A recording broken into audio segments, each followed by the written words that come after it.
Welcome into our broadcast as we get set for tonight's Tunstall Gretna game here on 104.3 FM, the Cross FM, and we are glad you tuned in. We had a lot of rain the last couple of days, but things cleared up early or late this morning, and field looks to be in pretty good shape. I'm sure it's a little soft, but not too bad looking out there as we look at it here right before the start of tonight's game. Tunstall in solid gray with red numbers and red helmets, pink socks. This is October is Breast Cancer Awareness Month, so a lot of the players have on the pink socks here tonight. Hawks in solid blue with the blue numbers that are difficult for us to read up here, and dark blue helmets. And so we, of course, have two teams coming in tonight, county rivals, of course. The Trojans at 1-6, and the Hawks at 3-4. The Trojans' only win this year was their first game, and that was against Dan River. And so the Trojans are on a 6-game losing streak at the current moment. Stuart Burnett with you. Kim will be along here in just a moment as we get set for tonight's football action here on 104.3 FM, AM 730, and the Cross FM. We are glad you're joining us tonight as we get set for an exciting football action here from Lester Bond Field. We have a busy week ahead as we will play tonight, and then we'll play Tuesday evening at Chatham. That is a 6 o'clock start. That's election day, so you got to fit that into your election day plans. And so that's Chatham next Tuesday at 6. Then the following Friday, a week from tonight, we're home against Nelson County, and that will end out the regular season. So we're getting set for the national anthem, and we will not be able to hear that, unfortunately, as we are in the enclosed, hermetically sealed press box. So we will not be able to hear the national anthem. We don't often get the opportunity to do this, but let's go over the roster for Gretna tonight and just take a look at some of our players. Number 2 is Jamarius Jiggets. He is a 9th grader. Number 3, Matthew Thompson, a junior. Mark Davenport, number 4, a senior. Ryder Brooks is a sophomore. Number 5, Charles Seyfarth is a senior. Number 6, number 7, Matthew Roman, a senior. Number 8, Hayden Moon, a sophomore. Number 9, Donald Wilson III is a junior. Number 10, Nick Sparrow is a sophomore. Amari Gunn, number 11. Dante Davis, 12. Melvin Wooden, 14. Isaiah Boone, 15. Cameron Clement, 16. Shaquem Witcher, 19. Jamarian Taylor, 20. Cameron Mavens, 21. Landon McCluster, 22. Kamari Chatton, 23. Travion Stone, 25. Evan Gibson, 33. Jackson Moon, number 50. Davion Hall, 51. Brendan Hudson, 52. Devin Smith is 53. Jamise Childress, 55. Jamari Nolan is 60. Anthony Prevette, 62. Rome Barber, 63. Zach Lumpkin, 70. Forrest Whitaker, 74. Ansley Baker, 76. And Tavon Hall, number 99. Take a look at the Tunstall roster. Number 1, Jeremiah Davis. 2, Bryson Poole. 3, Savion James. 4, Ashton Hammock. 5, Ryan Yancey. 7, Damani Hairston. Gage Turner. 10, Evan Burnett. Number 12. Number 20, Spencer McGregor. Caleb Smith is 21. 22, Braden Barber. 24 is Ryan Jones. 30, Samantha Cates. Nash Glasscock, 31. 32 is Jacob Powell. 50 is Caden Brower. 51 is Carrie Gibson. Matthew Fraser, 60. 61, Elijah Cates. 63, Owen Rayfield. 64 is John Smack. Justin Robertson, number 65. Grant Saunders. 66, 70 is Chance Alderson. Evan Lewis, 71. 72 is Trey Collins. 74 is Curtis Ingram. 75, Keenan Harris. 77, Elijah Ingram. Ryan Stewart, 78. Number 80 is J.P. Alamos. Getting set for the Hawks to run through their banner. It says tackle breast cancer. And here they come through. And heading to their sideline. Now the Trojans are yet to come onto the field. They have sent their captains out to meet with the Gretna captains. And we're waiting for the rest of the Trojans to come along as well. 104.3 FM bringing you the action here tonight. A little Football Friday action for you as we have the football weather kind of setting in, kind of cool, had a couple of rainy days, and definitely can tell that fall has definitely arrived. Getting set for action here tonight as the Tunstall Trojans come in to face the Gretna Hawks. And we're glad you tuned in. We'll be bringing you the play-by-play, but still waiting for, here come the Trojans onto the field.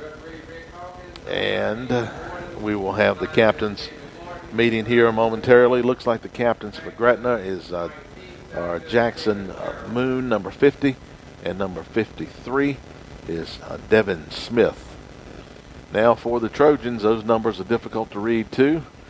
They're going to send 4 out, and I am struggling to read those jersey numbers. I think I see number 7, Damani Harrison. 75, I believe, is Keenan Harris. And 12, I think, Evan Burnett. And there's one other one that I am blocked from at present time. And so, anyway, there's one more that we just cannot decipher at this point. There's the coin toss, and waiting to see. Looks like Gretna may have won the toss.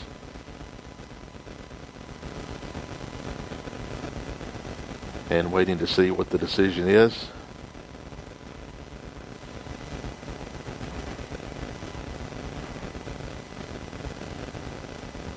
And still some conversation going on. It looks like Gretna won the toss and is going to receive.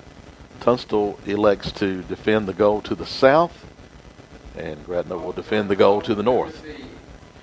And we will be underway here. We are about 7 minutes away from tonight's kickoff. A few reminders for you that we'll be telling you about tonight. We'd like to, of course, recognize Jack Miller, who passed away this week, and Jack Miller from Miller Funeral Home. And we'll be telling you more about that throughout the evening. Gretna Drug reminds you that they are now offering vaccine boosters in addition to flu shots. And be sure to go by and talk to the staff there at Gretna Drug about your options as far as the vaccine booster, flu shots, and other things are concerned. Looks like we're getting an early start here tonight, about 6 minutes ahead of schedule. Tunstall set to kick off, and I have 6:54 on my clock here. Back deep, I think that's Mabins and Davis back deep to receive the kick. Looks like a left-footed kicker here for the Trojans. And here he comes and puts a foot into it. A little high ball that will drop at the 24, picked up there by Davis, who goes to the 30. Still on his feet, 35. Cuts it out to the right side to the 40. Gets a block at the 45. Across midfield, still on his feet. Finally wrestled down at the Tunstall 41-yard line. I'm going to mark it right at the 40. And nice return there by Dante Davis. Keep expecting him to run one all the way back, and he's getting close. Takes that one all the way to the Tunstall 40-yard line.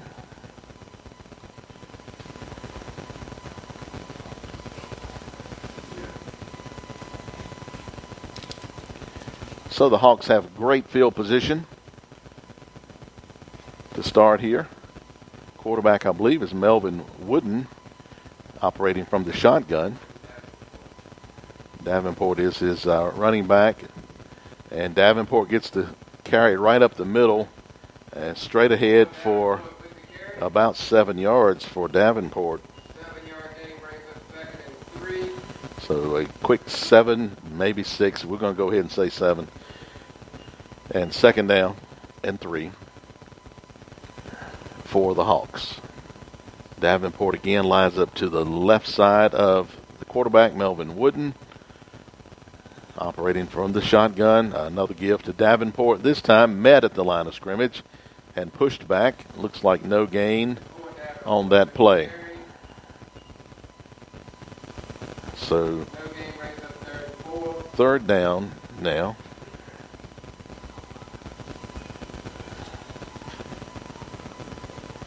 Third and a long 3. Here's a quick throw by Wooden out to the running back, who is not going to quite make that first down. He's blown dead. He gets back up, and he will pick up about 3 on the pass.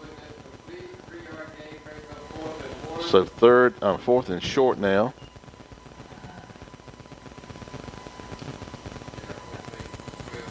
We'll call it 4th and about a yard. Was that Davis on the catch? Okay. All right, 4th and 1. And here's a straight ahead run by Wooden, and I don't think he made it. Wooden, he didn't get there. He needed to get to the 30. He's short of that. So Tunstall will take over. I'll call it no gain on that play. So Tunstall will turn it over. Gretna will turn it over. And Tunstall takes over. So a promising kick return to the Tunstall 40 ends at the Tunstall 31.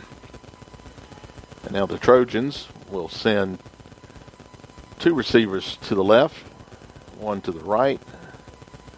Looks like a handoff here to the deep back, trying to cut it outside. He's going to be stopped for a loss. We'll try to get his number for you. It's number 2 on the carry. And it's Poole. He'll lose 2. 2nd and 12. Just underway from Gretna High School.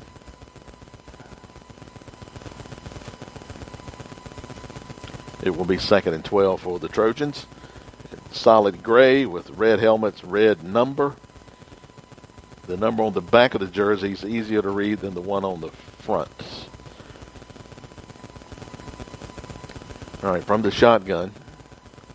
Here's the handoff. No fake. Quarterback rolls right and now throws incomplete. Throws it low and in the ground. Goes to 3rd and 12.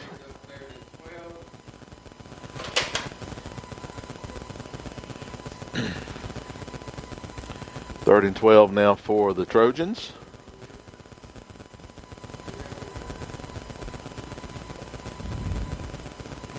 So the Hawks started out with it, had a great kickoff return to the 40.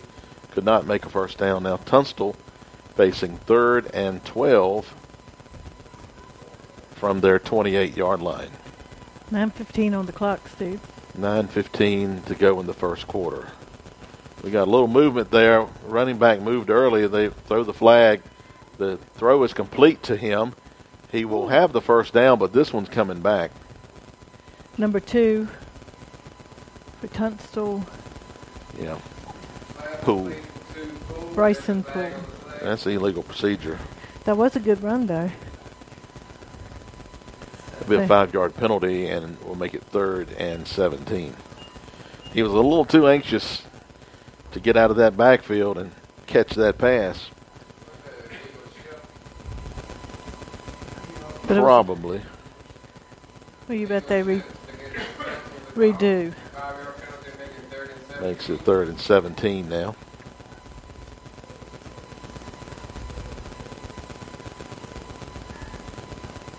Third down at 17.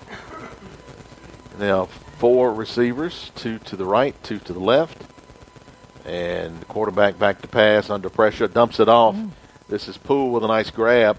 He's able to avoid a couple of tackles and actually gets pretty close to the first down. He's going to be about 3 yards short, maybe 4, depending on the spot. We'll call it 4 yards short. So he gained 13. 13 yards on that. Now 4th down, they're going to send the punter in here.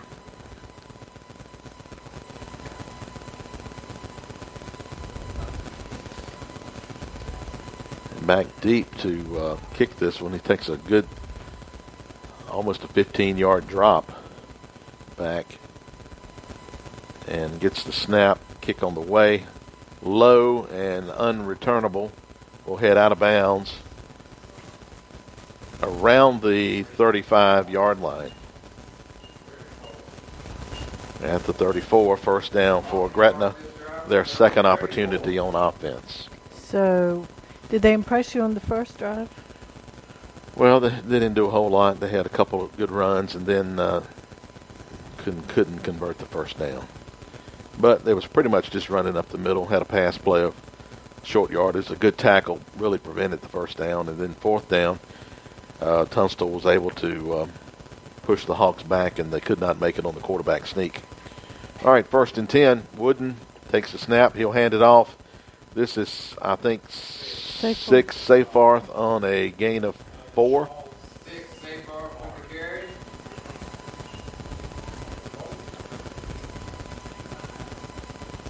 Five-yard gain brings up 2nd and 5. All right, so we'll call it 5.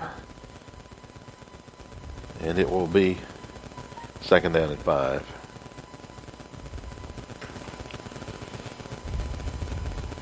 Again, Wooden at quarterback. Wooden takes a snap, looking to throw across the middle and dropped. Man. Matthew Roman had it but could not haul it in. Matthew Roman, our Faith Family Football Player of the Week last week. Brought to you by Gretna Tire and Recapping Company. Could not bring that one in, however, and it will be 3rd and 5. Yeah, I'm hoping for some razzle-dazzle tonight. That was pretty last week. All right, man in motion. Mabins gets the carry. Mabins has to go back into his deep back and then slips and will go down at around the original line of scrimmage. Again, the field may be a little bit soft tonight because of the rain that we had. So now 4th down and 11 for the Hawks, and they will send the punting unit in, I think.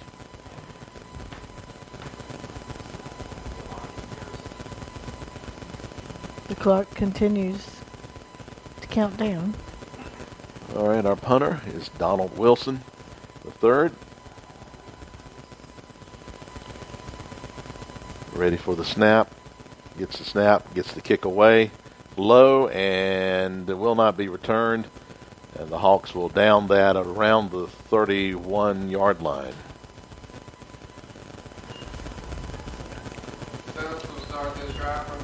And as Tunstall gets set to go, a reminder that Gretna Dairy Queen is hiring. Went by there this afternoon and got me a chicken strip basket from Gretna Dairy Queen. Oh, yeah? Which I enjoyed very much. Mm-hmm. And they also remind you to tune in from 7 to 8 a.m. daily for the Rise and Shine Gospel Bluegrass Hour. And then don't forget the $4 breakfast. It could be a bacon and egg or a sausage and egg biscuit with a hash brown and a drink. Only $4 at Gretna Dairy Queen. I'm glad you had a good meal. Thank you. 1st and 10. Here's a handoff to Poole again. Poole tries the right side. They string it out, and he will get some yards, but not a whole lot on that right side. Waiting for the spot. Looks like maybe right around the line of scrimmage. So we'll call it no gain. I see a flag on the far side too, so that's going to be against Tunstall, holding.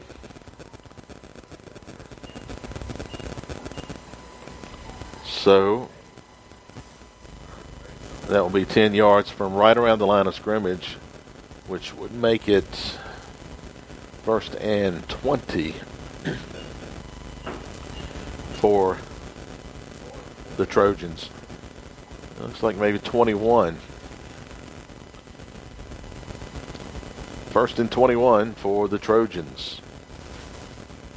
Coming in at 1-6. Their lone win, the first game of the season against Dan River. Here's the quarterback. Hands that off to Poole. He is caught in the backfield. Another loss here for the Trojans. They are heading back towards their own end zone. Loss of about 4. 2nd and 25.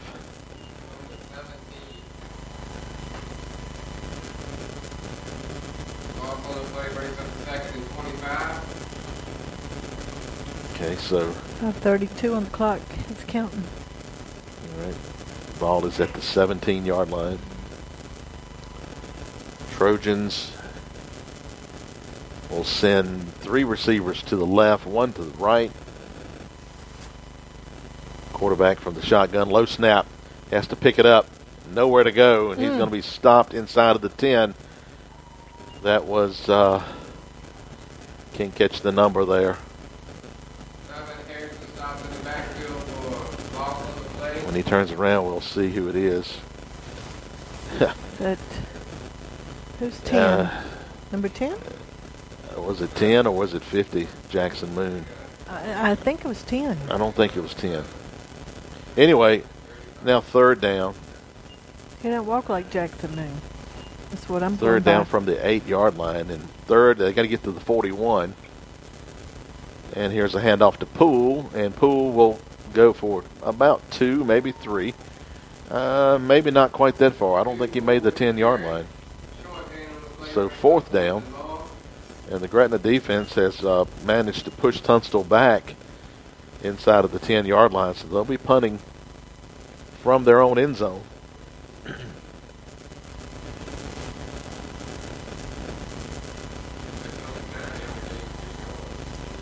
2-yard gain on the last run. The punter's 5 yards deep for the snap. It's a low snap. Gets the kick away. Kind of shanked that one. And it's going to roll up to about the 39-yard line where it's downed there. So the Hogs have another excellent opportunity here on offense. Things have gone kind of slow here tonight as we are getting through this first quarter. The Hogs have not been able to generate a first down, I don't think, at this point. And so we'll see if they can get something going here.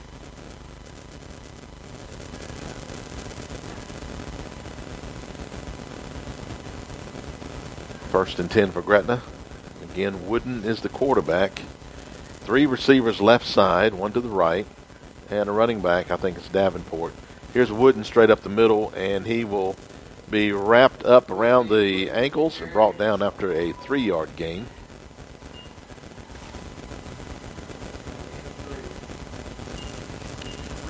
So 3-yard gain there for the Hawks.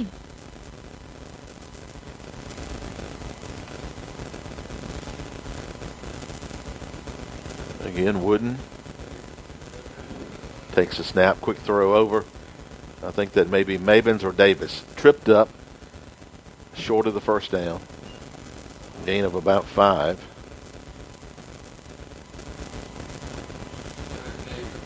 That was Davis on that reception. Now 3rd and 3. Third and 3. 3rd and 3 now for Gretna. Still in search of their first down of the game. On 3rd down again, Wooden takes it, throws it out to Mabins, bobbled it, and it's incomplete. Do you think it's wet? No, he was going to run before he caught it. Makes it 4th down. I would imagine Gretna would go for this. That's called running with it before you catch it. I see. Now 4th and 3. I haven't seen the Hawks run the sweep. Might be a good opportunity here. Now they're going to throw. Wooden throws, going for all of it. He's got a man open. Touchdown. Oh my. How beautiful was that? That goes for 31 yards. Mabins on the catch. 31 yards to Cameron Mabins. And the Hawks are on the board. Just like that. Waiting now for the extra point. Childress will come out for the extra point.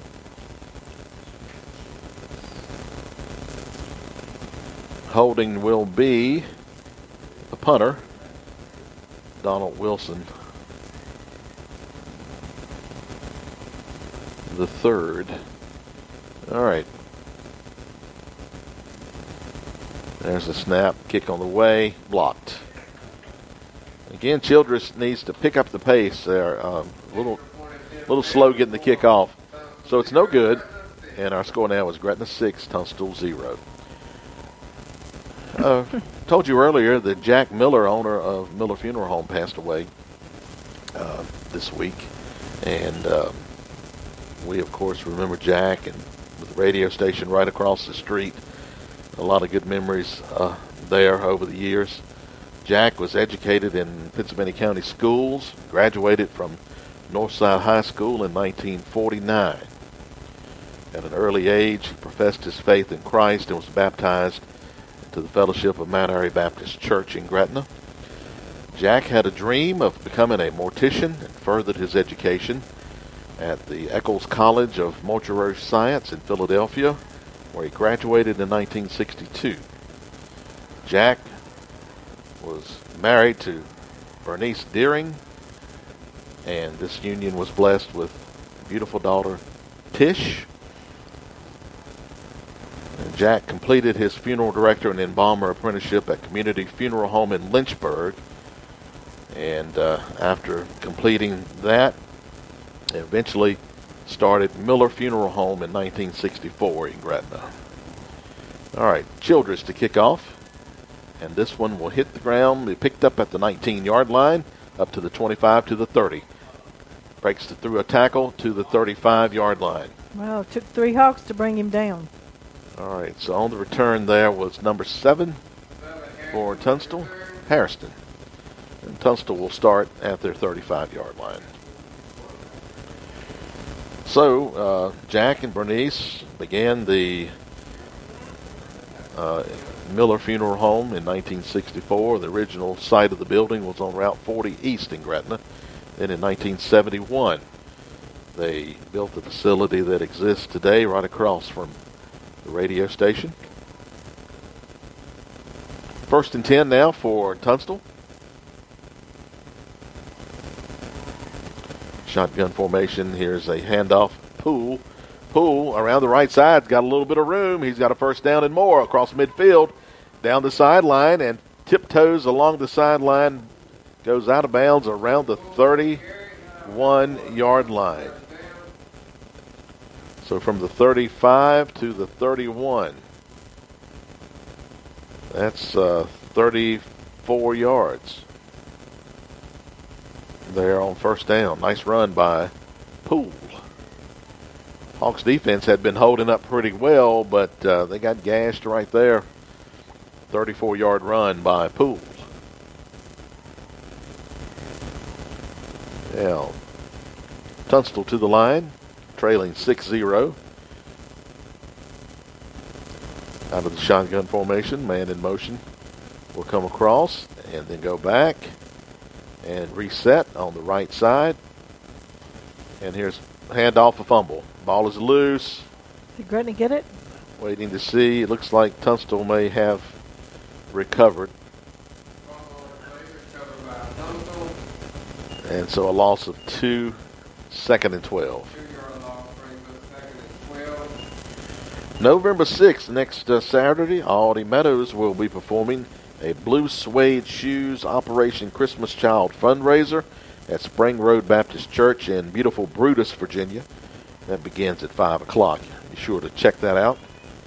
November 6th at Spring Road Baptist Church. Second down. And here's a handoff right up the middle. This is number 24. Another nice run. Takes that about 8 yards. Maybe. Yeah, 8 yards. Sets up 3rd and 4. So the Trojans finding some running room here tonight on this series. 3rd and a manageable 4 yards to go. Poole is in the backfield in a pistol look, and he will get the carry, and he will rumble and bumble and stumble, and he'll have the first down as he gets to the 20, but there was a fumble at the end of this play. And I think Gretna has it. So give him 5 yards and a first down, but then he fumbled at the end of that. Gretna defense comes up with a huge turnover there. Fans like that. The Cross would like to once again be airing local obituaries, but we need your help. If it is your desire to once again hear the obituaries on local radio, contact your local funeral homes to share your support, and we hope to begin airing the obituaries at 12:20 and 5:20 daily on the Cross FM. Again, if you would like that, contact your local funeral homes and tell them you would love for them to start doing that again. All right, we got some early movement there by Gretna. Illegal procedure against Gretna. That's a 5-yard penalty. Makes it 1st and 15. Congratulations again to Matthew Roman. He was chosen as the Gretna Tire and Recapping Company Faith, Family, and Football Player of the Week last week. Congratulations to Matthew Roman. His name now goes in the pot for the Player of the Year award, which will be a $250 scholarship. All right, here's a run. This is tackle broken up the middle, around the left side. There's 1 man, 2 men to beat, and will be brought down from behind. That was a nice run all the way from the 15 to the 37-yard line. That was Cameron Mabins on the run. Sets up the Hawks. 48-yard run there by Mabins. Sets Gretna up at the Tunstall 37, 1st and 10, Gretna. Hawks lead at 6-0. We're in the late stages of the first quarter. High snap. Handoff, though, is Mabins trying to get outside, unable to do it. He will be brought down for a loss. So the loss will be 2 yards now, 2nd and 12. 2nd and 12 for the Hawks.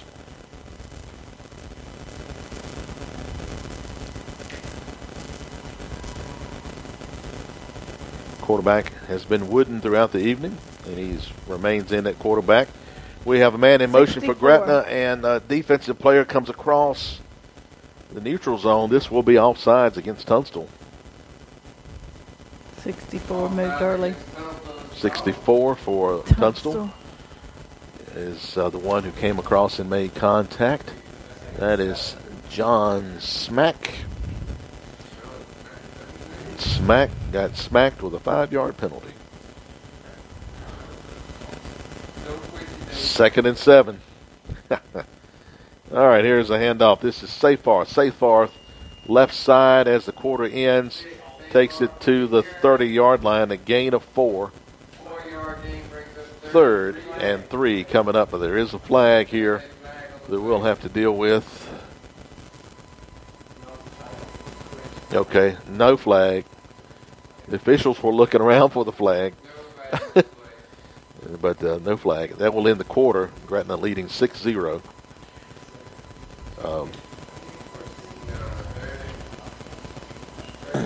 Talking about Jack Miller and remembering Jack building the funeral home there across from the radio station, and then also adding on to that at a later point. A very fine facility there. Jack has served his country. He served his community in the funeral industry in various capacities. He was honorably discharged after serving in the United States Marine Corps during the Korean conflict.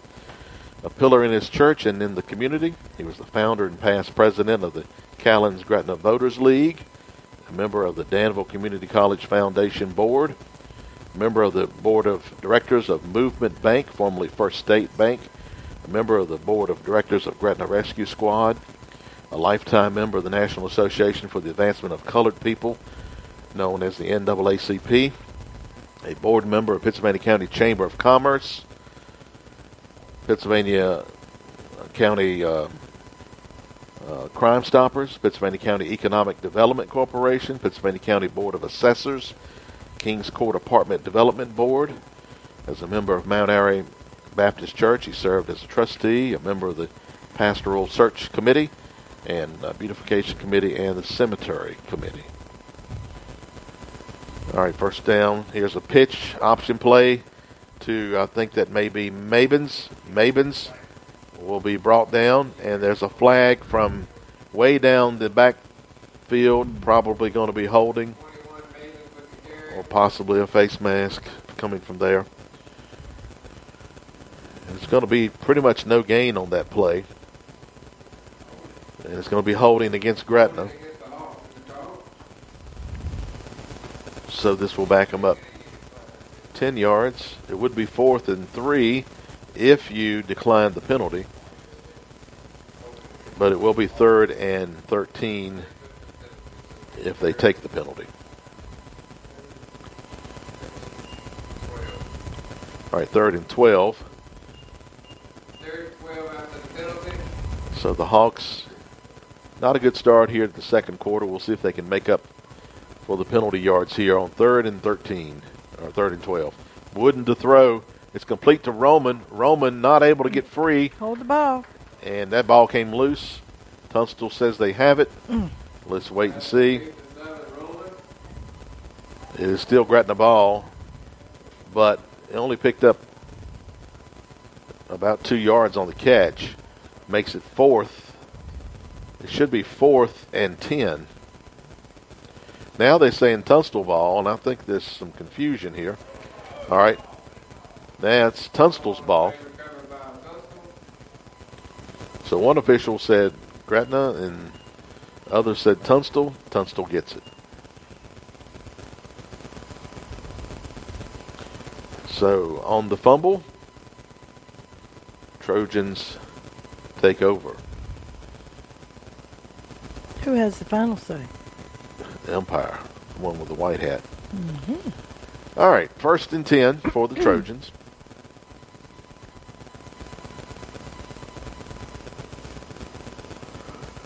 And we're probably going to see a steady dose of number 2. He's been very effective. That's Bryson Poole. Lines up beside his quarterback. And we got movement. Tunstall moved. Gretna was also moving in there. Illegal procedure, though, is the call against Tunstall. Illegal procedure against Tunstall. 5-yard penalty to make it 1st and 15. Don't forget now, Gretna Drug is offering vaccine boosters along with flu shots. And be sure to talk to the staff there at Gretna Drug about your eligibility for the vaccine booster, possibly the flu shot as well. They'll be sure to point you in the right direction and give you the guidance that you need so that you can make the decision that's best for you. Now 1st and 15 for Tunstall. And there's a quarterback give to Poole. Poole going around the left side. And Poole is got a head of steam. He's going to pick up about 13 yards. There's a flag, however. Did this come after the play? Yeah, there's a helmet off on one of the Trojan players as well. We'll see what this is going to be. Bulls carried 8 times for 53 yards. All right, it's a hold. So that wipes that run off the books. All righty. 10 yards from the original line of scrimmage makes it 1st and 20.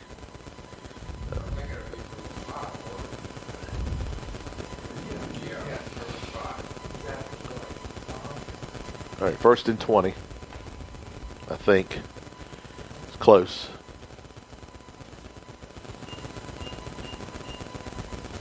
And again, the Hawks are going to have to come up with a way to stop number 2 because he's got some size on it and some surprising speed as well.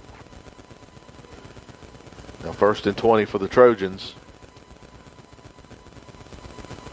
And here's Poole with a handoff. Poole stood up this time and wrestled down at the end of that play, and we're going to have another penalty if we're not careful here. Gretna Hawk lost his helmet. Helmets are flying, and tempers are flaring a little bit too here. But it will be a short loss of 1. Now 2nd. Now this is, I guess this is 2nd and about 20. Looks like he got his nose hit. 52. Hurt his nose. Did he in come that off? play, his helmet came off. Yeah. All right, 2nd and 21.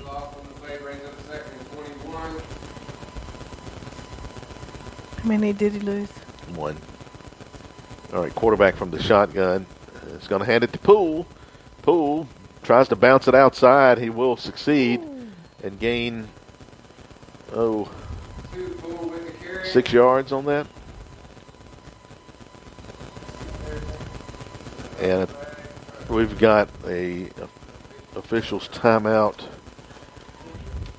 Injury here on the near sideline. It's a Hawk, I believe. We cannot see the number.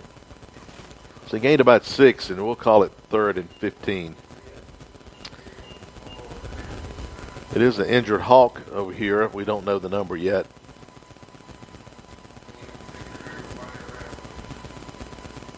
Reminder that Gretna Dairy Queen is hiring. If you would like to be a part of the Gretna Dairy Queen team, be sure to go by, talk to the folks there at Dairy Queen, Mike, and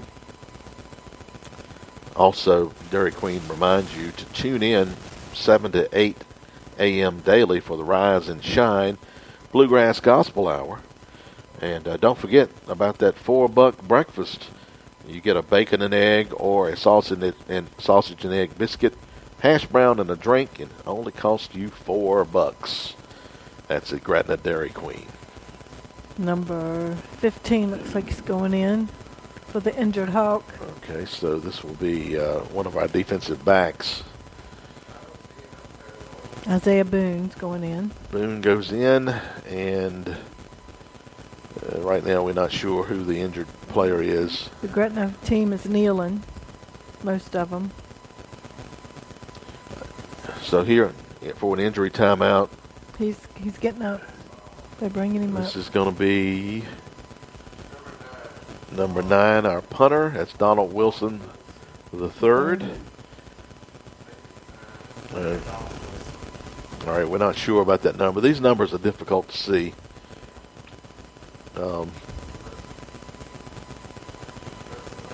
A lot of glare on it. All right, he's up. And number 9. He looks a little dazed. Maybe. All right, we don't know what the nature of the injury is. Doesn't appear to be any type of leg injury or anything. And they'll take a look at him. That's Donald Wilson III. He's also our punter, so remember that. Put that in your memory bank. All right, so 3rd and 15. Quarterback from the shotgun, back to pass. Pressure comes, and he will be eaten alive Big loss there. Takes it all the way back to the 23-yard line. Makes it a 4th down and 20. Jackson Moon in on that. 25. Sack. Jackson Moon is the one. There was pressure from 2 or 3 Hawks. Jackson Moon, we believe, is the one who got the actual tackle there. All right, so now punting situation. The punter will receive the snap. We've got offsides against Gretna. Should not be an issue here because it's 4th and 25. And maybe illegal procedure. It's illegal procedure, actually. And so that will back them up to the 18-yard line. Excellent opportunity here for Gretna to get outstanding field position. Leading 6-0. It's been a slow game. We're in the second quarter. Snap is good. Kick is on the way. Pretty good kick. It's going to be unreturnable, though, as Davis elected not to field it. It will roll dead at the Tunstall 49-yard line. So 1st and 10 for Gretna from there. 104.3 FM, remembering the life of Jack Miller, who passed away this week. And Jack was well known in the funeral community. He was inducted as a lifetime member of both the National Funeral Directors and Morticians Association and the Virginia Morticians Association. His leadership roles in funeral services included president and board chairman of the Virginia Morticians Association, as well as some other honors that we will get to. 1st and 10 for the Hawks, and fake it. Wooden to keep. Wooden right side. Wooden bounces it outside. Wooden around the corner. He's to the 30, the 20, and out of bounds inside of the 20-yard line. That run from Wooden will be 29. About 30 yards.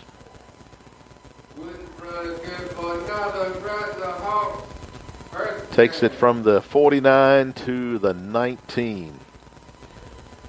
Melvin Wooden, nice run there.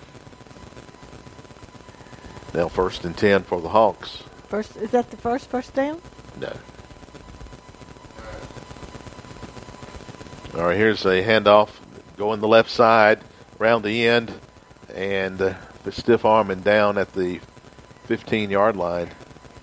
There was Mabins on the carry.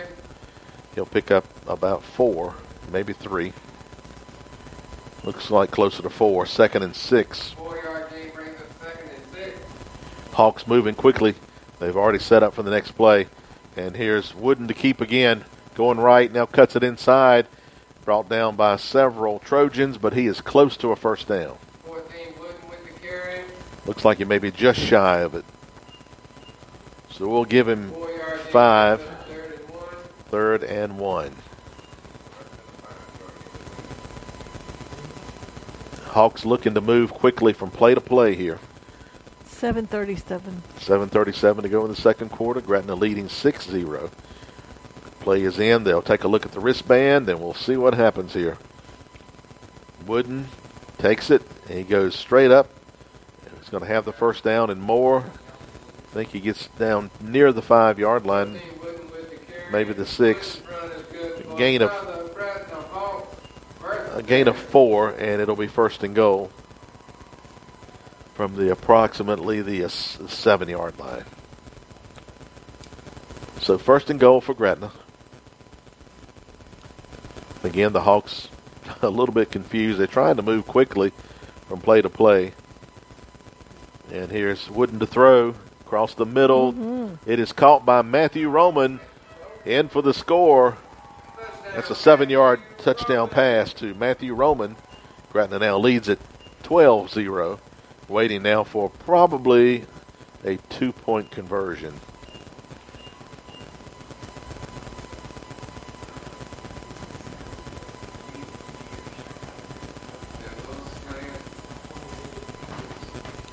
All right, Hawks set to go for 2 here, I do believe.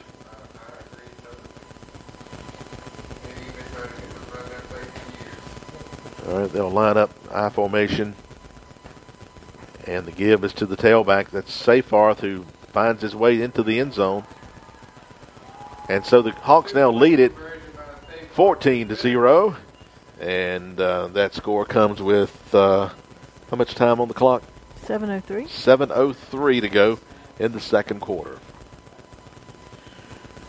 The Cross would like to once again begin airing local obituaries, but we need your help. If it is your desire to once again hear the obituaries on our local radio station, you should contact the local funeral homes to show your support. And we hope to be able to do that. And the plan is to air obituaries at 12:20 and 5:20 daily on the Cross FM. Now the Hawks leading 14-0, getting set to kick it off. Childress out there stepping it off. Number 9 still on the bench, Stu. All right. They're checking him over still. Okay, and he's a punter, so I don't know who we have that can punt. All right, here comes the kick. This one is taken at the 20-yard line up to the 30. Around the outside, 35, 40, 45, 50. Caught at the 41-yard line and brought down there. I tell you, it's always an adventure on a kickoff return. Tunstall has, I think, their best field position here. Some of the best field position. They might have got a little bit closer one other time. Yep. But they'll start at the 40. 1st and 10 for the Trojans. They find themselves trailing 14-0, but excellent field position to start this drive.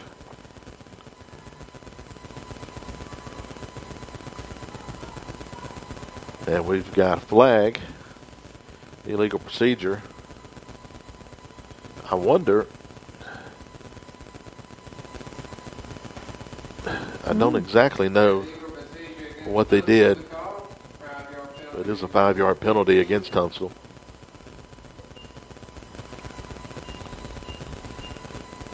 So now 1st and 15.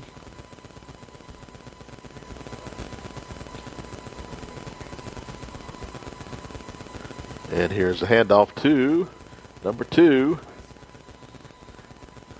for short yards.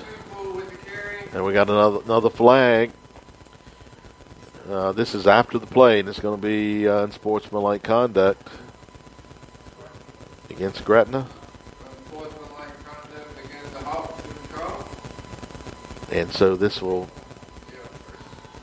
take it to a 1st down. I believe I saw number 10. Yep. So Sparrow called for the unsportsmanlike conduct. Essentially blocking after the play was over, I think. And 1st and 10 now for Tunstall. Trojans now have the ball at the 27-yard line of Gretna. And the give is to number 2. Whoa! And he is brought down. Nice ankle tackle there by... This is another flag. I think that was Seyfarth on the stop. Yes, it was. Number 6. So a holding penalty against Tunstall. And it will back them up. Looks like from the 30 all the way back to about the 40. That was a beautiful tackle. Yeah, Poole is a big guy, and if you can get him around the ankles, you got a good chance to bring him down. And he came down like a giant. 1st and 23 now for the Trojans. Lots of penalties in this game tonight.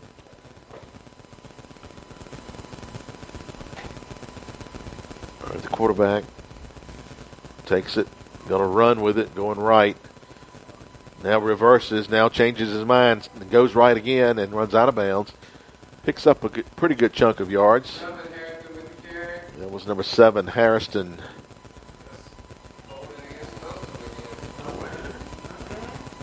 All right, I didn't see the flag, but I think there's another flag. All right, right on the sideline. Holding again against the Trojans. This occurred around the 35-yard line, so we will go back to the 45.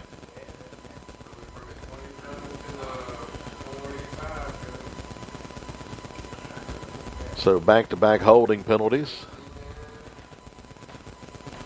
60 yards. 28 yards to go.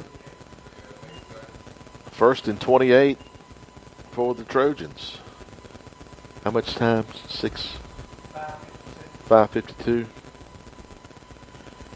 All right, here's the snap. Quarterback to throw. Pressure comes. He has to dump it off to Poole. Poole goes along the sideline. He breaks through. He's going to go. He's at the 10, the 5. Touchdown, Poole. That's a 45-yard touchdown pass to Bryson Poole. Essentially a busted play. The Hawks had it covered downfield, and the quarterback dumps it off to Poole, and he breaks some tackles and goes down the sideline. It was busted play. Just kept going. So the Trojans can cut it to 7 here with this extra point by the left-footed kicker. I think that's 22. Mm-hmm. Braden Barber. Barber to kick. Kick on the way. It's good. And so that draws the score now to Gretna 14, Tunstall 7.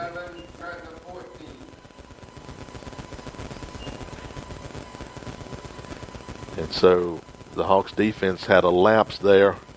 It cost them 7 points.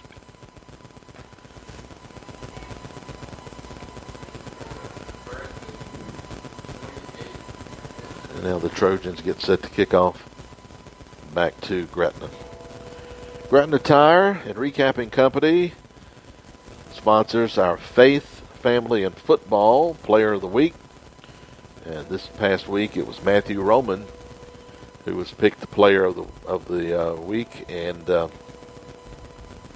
congratulations to Matthew. He had 3 touchdown receptions against the Colonels to achieve that accolade. And congratulations again to Matthew Roman. And you can tune in each week to hear the Gretna Tire Faith, Family, and Football interview with Coach Miller and the Player of the Week.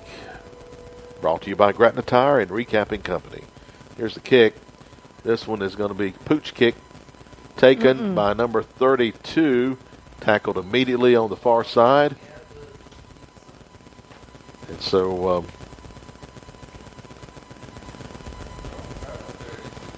right, I don't have a 32 either, but it looked like 32 who caught that.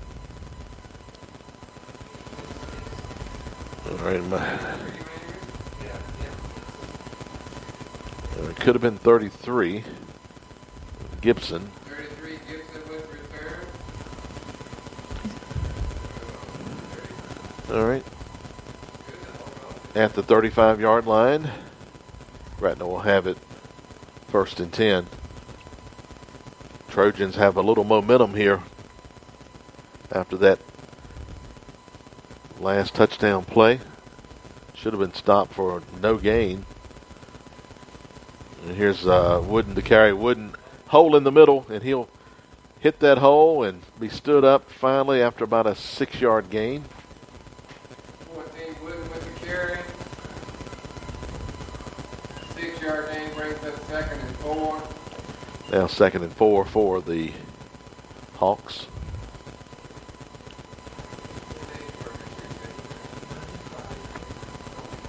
Hawks to the line.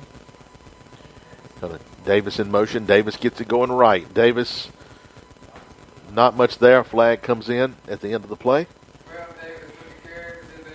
It is a flag Friday. Gain of a couple. The flag is holding against Gretna. Holding against the Hawks.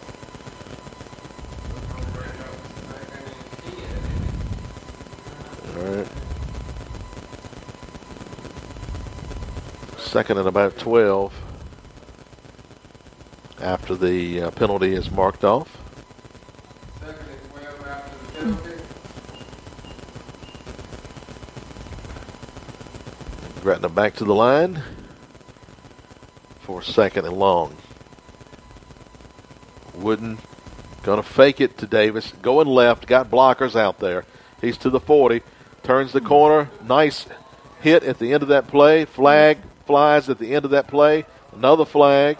And we got some after the play skirmishes going on too. If they call that against the quarterback, I disagree with that. He just lowered his body and shoulder, and there's going to be some discussion here whether that was. I don't know if they're thinking helmet to helmet on this or whatever. No. That penalty came from way back down the field, the first flag. All right, what's the call going to be? Face mask. I never saw that against Tunstall.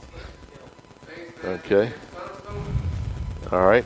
There was a lot of things going on afterward, and unsportsmanlike conduct against Tunstall as well. All right. One of them was after the play, though. Let's see. They'll mark off. Was that the face mask? And then they're going to mark off the.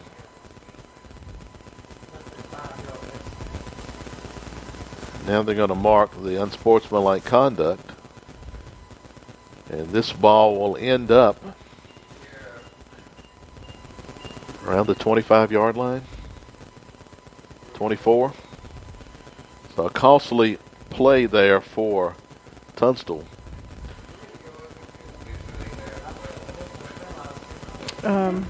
Was that face mask 5? No, it was 15. 15 There was 30 yards in penalties right there. Okay. That's 30. First and 10 at the Tunstall 60, 24. 70, 80, and 90, the officials really need to calm these guys down 10, because that's 120. All right, now Wooden to throw. He's going for Roman.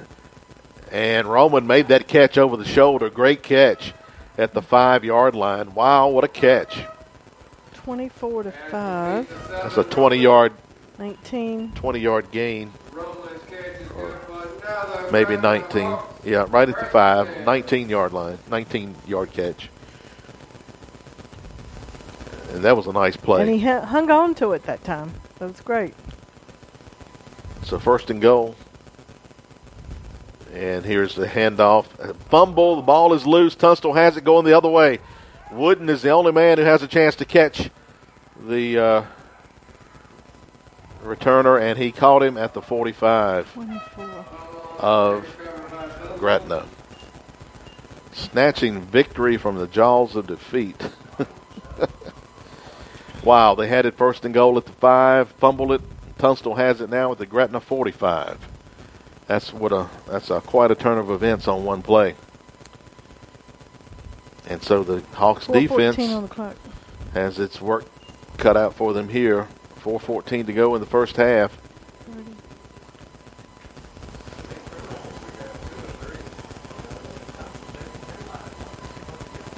120 yards. 120 yards. First and 10 for the Trojans. Gretna leading 14-7. 3 receivers left side. Quarterback's going to run to the left and will not be able to get out of there. He's going to actually get back to almost to the line of scrimmage. So we lose a yard. Now second down and 11. Second and 11 for Tunstall. They could probably run this clock out here. And I tell you, if you're Tunstall, you'd be happy to be going to the locker room down only 7.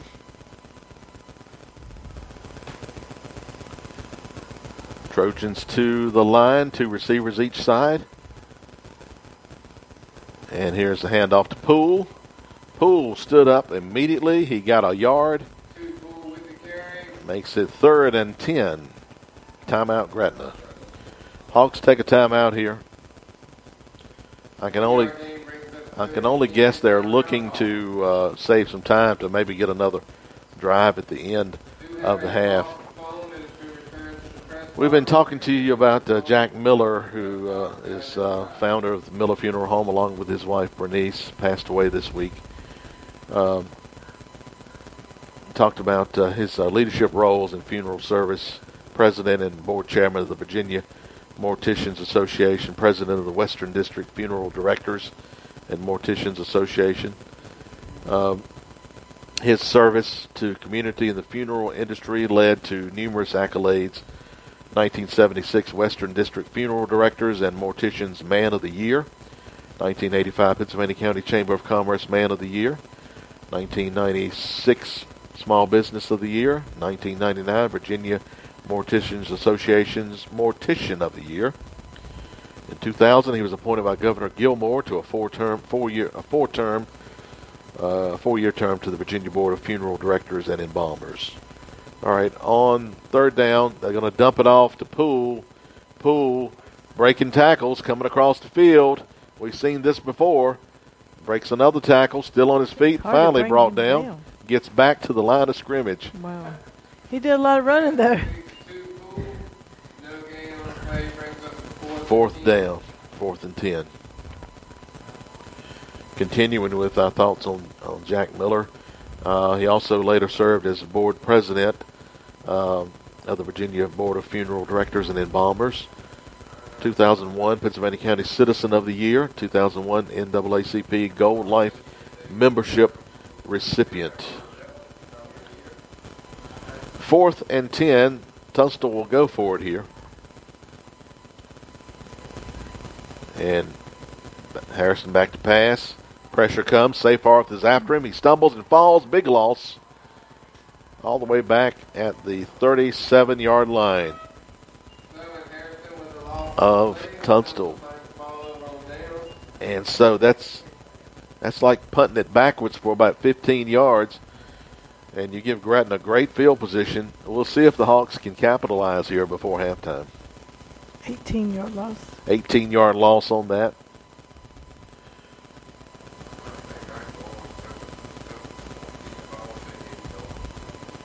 All right, so Hawks have it 1st down and 10 at the 38 of Tunstall. Wooden takes a snap. Wooden looking to throw, looking for Roman on the far side, and incomplete. And Roman stumbled at the end of that play. Appears to be okay. Now 2nd down. 2nd down and 10.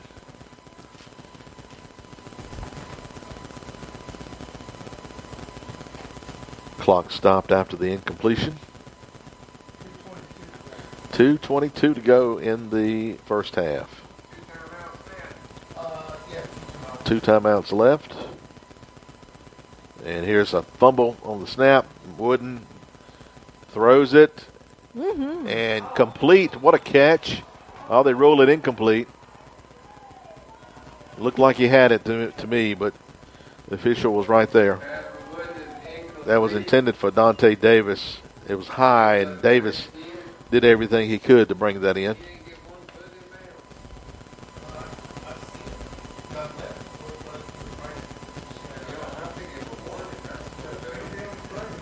Third down.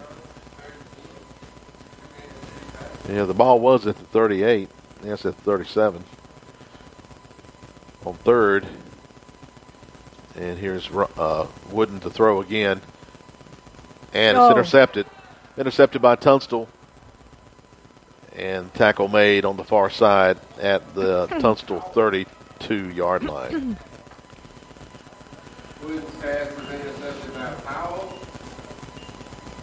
2 fumbles and an interception. All right, a lot of turnovers here, and I'm going to say what I said against Dan River.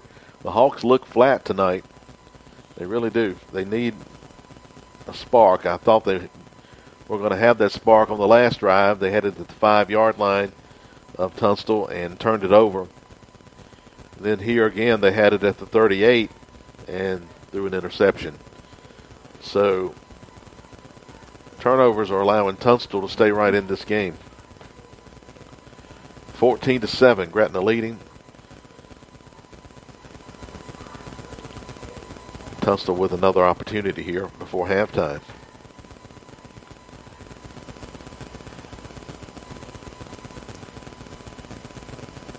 I don't think we're going to have our punter if we need him, so I don't know what they'll do for that here tonight. Here's a pitch coming around the right side, cutting it back, finding some room there. Gets about 8 yards. We have an injured Trojan around the 31, 32-yard line. The gain was about 8 yards. Hammock on the carry. But again, we have a official's timeout for an injury here. Don't forget, if you're looking for something to do next Saturday, the 6th, Aldi Meadows will be performing a Blue Suede Shoes Operation Christmas Child fundraiser at Spring Road Baptist Church in Brutus, Virginia. Begins at 5 o'clock. Again, that's Saturday, November 6th. Aldi Meadows performing a Blue Suede Shoes Operation Christmas Child fundraiser. You don't want to miss it. Spring Road Baptist Church in Brutus, Virginia gets underway at 5 o'clock. Turnovers, we've had interceptions, 2 fumbles. Is that right? 2 fumbles and an interception. What was the 4? other one? Well, the other team had a fumble, right? Tunstall. All right, so the injured player setting up now. I'm not sure what the issue is there. We're going to help him to his feet.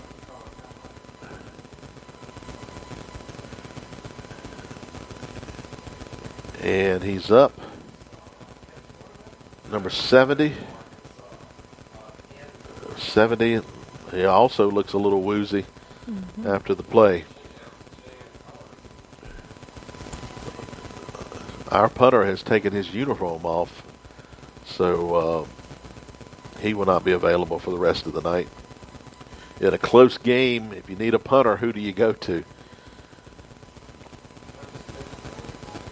55. All right, a gain of almost 9 on that last play. 2nd and 1. And here's a give to Poole going right. He's got the 1. Whoa. Give him a couple more. He got about 4. Maybe 5. 5 yards. Picks up the first down at the Tunstall 48-yard line. 1st and 10 for the Trojans.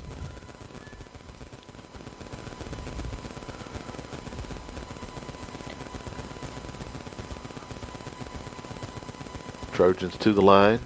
They'll need to pick up the pace here.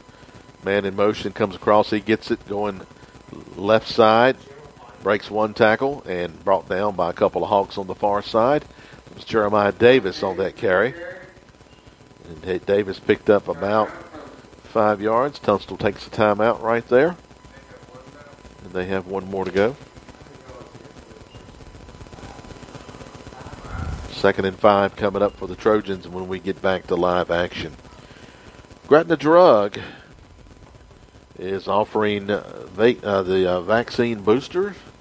If you're eligible for that, or if you think you may be eligible, be sure to go by and talk to the staff at Gretna Drug. They can guide you in whatever information you need and give you that booster or flu shot or whatever you might need there at Gretna Drug at the Junction Shopping Center in Gretna. All right, 2nd and 5 for the Trojans.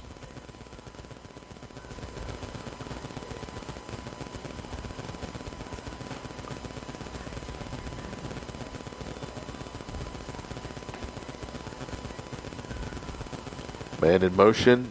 He'll get it, and he's going to throw it. The man is wide open. Here's the throw. Intercepted. Dropped. Boone had it, but could not haul it in. And if that had been a good throw, that would have been a touchdown. We have a flag and another injured Trojan. I think this may have been the one who threw the ball. No. Number 4, Hammock. And he is in some pain. He's up, though, and waves off any help, waiting to see what this flag is.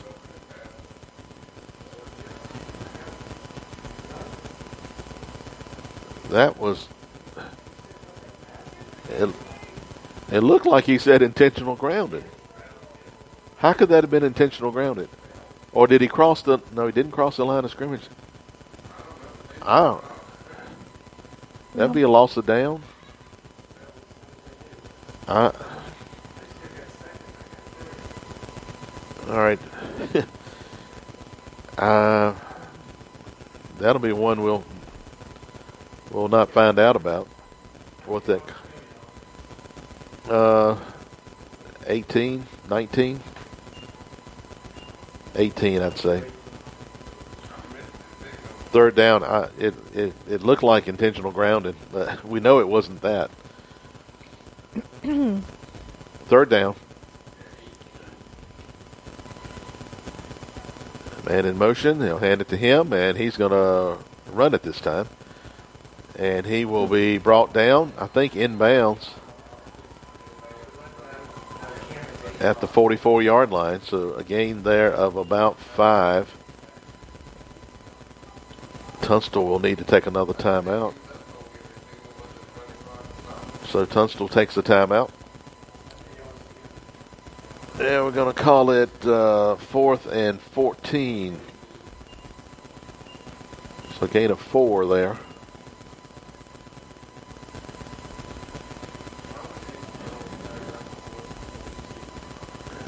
And so now Tunstall will either go for it or punt it here. 48 seconds. 48.6. I think it tells me they're going to go for it, which is dangerous because if you don't make it, you're giving Gretna a good field position with a little bit of time before halftime. 4th down, and this tonight has been one of those deals where so many mistakes.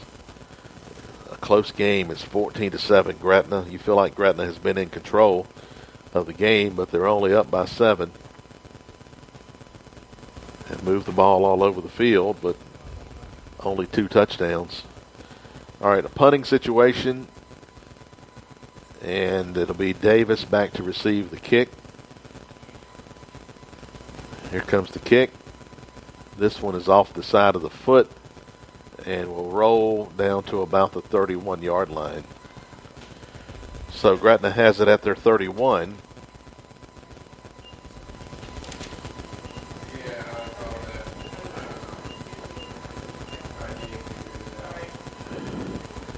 First and 10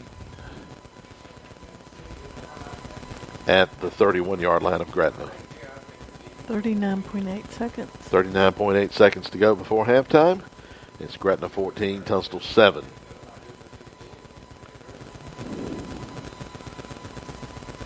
All right, so Hawks getting some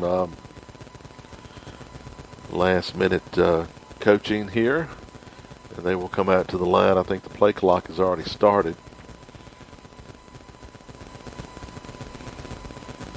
They're going to have 4 receivers.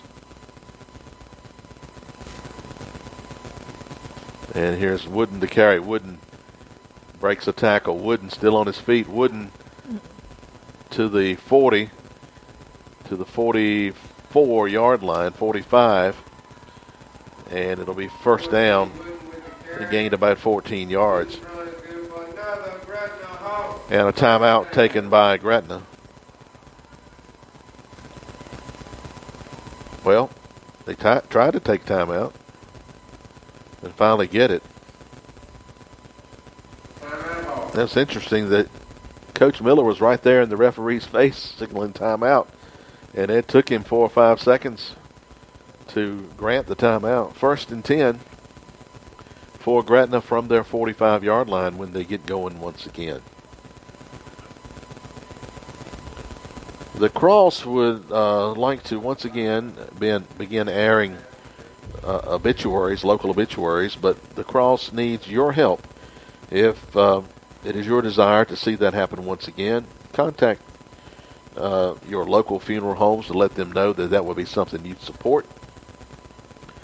And we're hoping to be able to air those at 12:20 and 5:20 daily on the Cross. So, again, if you're interested in having the obituaries, a lot of folks don't have Facebook, don't have internet, and might not get the paper, or when they get the paper, the person has already been buried. And so it'd be nice to get that once again. Here's Wooden to throw. Wooden steps up in the pocket, going to run it, cross midfield to the 40, and out of bounds at the 37-yard line. 14 Wooden with the carry. So Gretna getting into scoring position here. They're going to mark it at the 48. 18 yards. 18-yard gain for Wooden. Of course, another first down.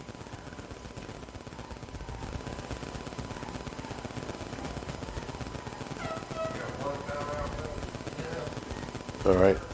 Now first down. Wooden pressure. Hit as he throws it. Flag on the play. Might be time to take a knee. Pass to Wooden, incomplete. There's a flag on the play. All right. Probably going to be holding.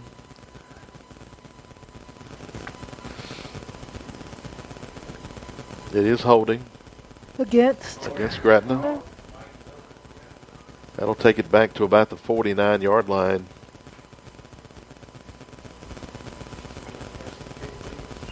It'll be first and about 20.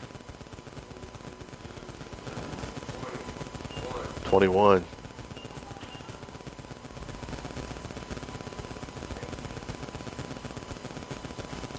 All right, first and 21.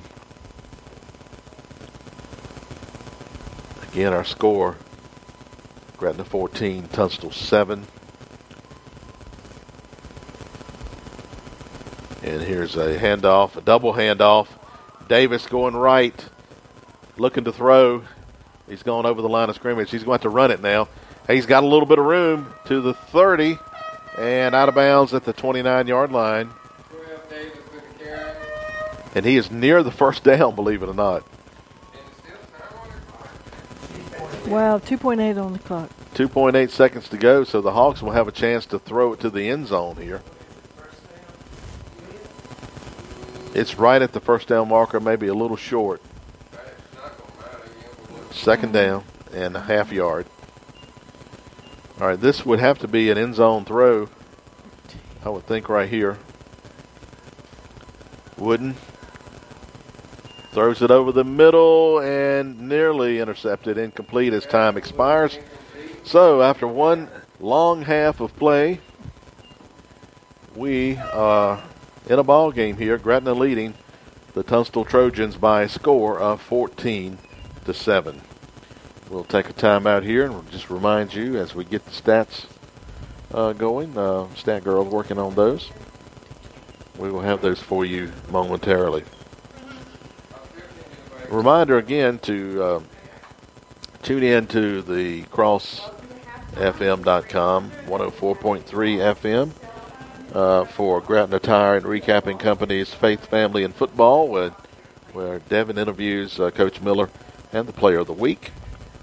And they talk about the games and other things as well. So be sure to tune in for that. Congratulations, by the way, to Matthew Roman, who was the Player of the Week against Alta Vista. So we're here at halftime, and a tight game indeed as the Hawks have a 7-point lead over the Tunstall Trojans.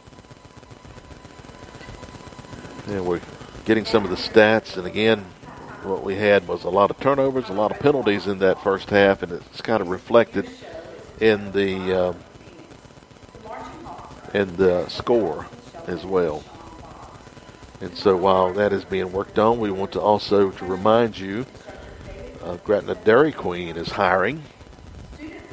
And be sure to go by and talk to the folks at Gretna Dairy Queen if you are interested in joining their team. And also Gretna Dairy Queen reminds you to tune in from 7 to 8 a.m. daily for the Rise and Shine Bluegrass Gospel Hour. And don't forget to take advantage of the $4 breakfast, bacon and egg or sausage and egg biscuit, hash brown, and a drink for just $4. That's Gretna Dairy Queen, Route 40 west of Gretna. Still working on some stats that we will have for you momentarily. Again, don't forget Audie Meadows will be performing November 6th at Spring Road Baptist Church in Brutus. And it's called a Blue Suede Shoes Operation Christmas Child fundraiser. It'll be at Spring Road Baptist Church in Brutus beginning at 5 o'clock November 6th. Reminder, we are going to be on the road Tuesday, a 6 o'clock start, as the Hawks travel to take on the Chatham Cavaliers from Chatham, Virginia. Next Tuesday night, that's a makeup game from earlier in the year. And don't forget, it is a 6 o'clock start. And then the final game of the week will be Gretna hosting Nelson County. That's next Friday night at 7 o'clock. We right now have the Gretna High School Marching Hawks performing on the field for us here at halftime. Hawks had one injury of note during the first half, and that was our punter, Donald Wilson III, injured. And it appeared to me that he had taken off his uniform and probably will not be available if they need a punter in this second half. So keep that in the back of your mind as well. We've got a close game. Gretna leading 14-7 here at halftime.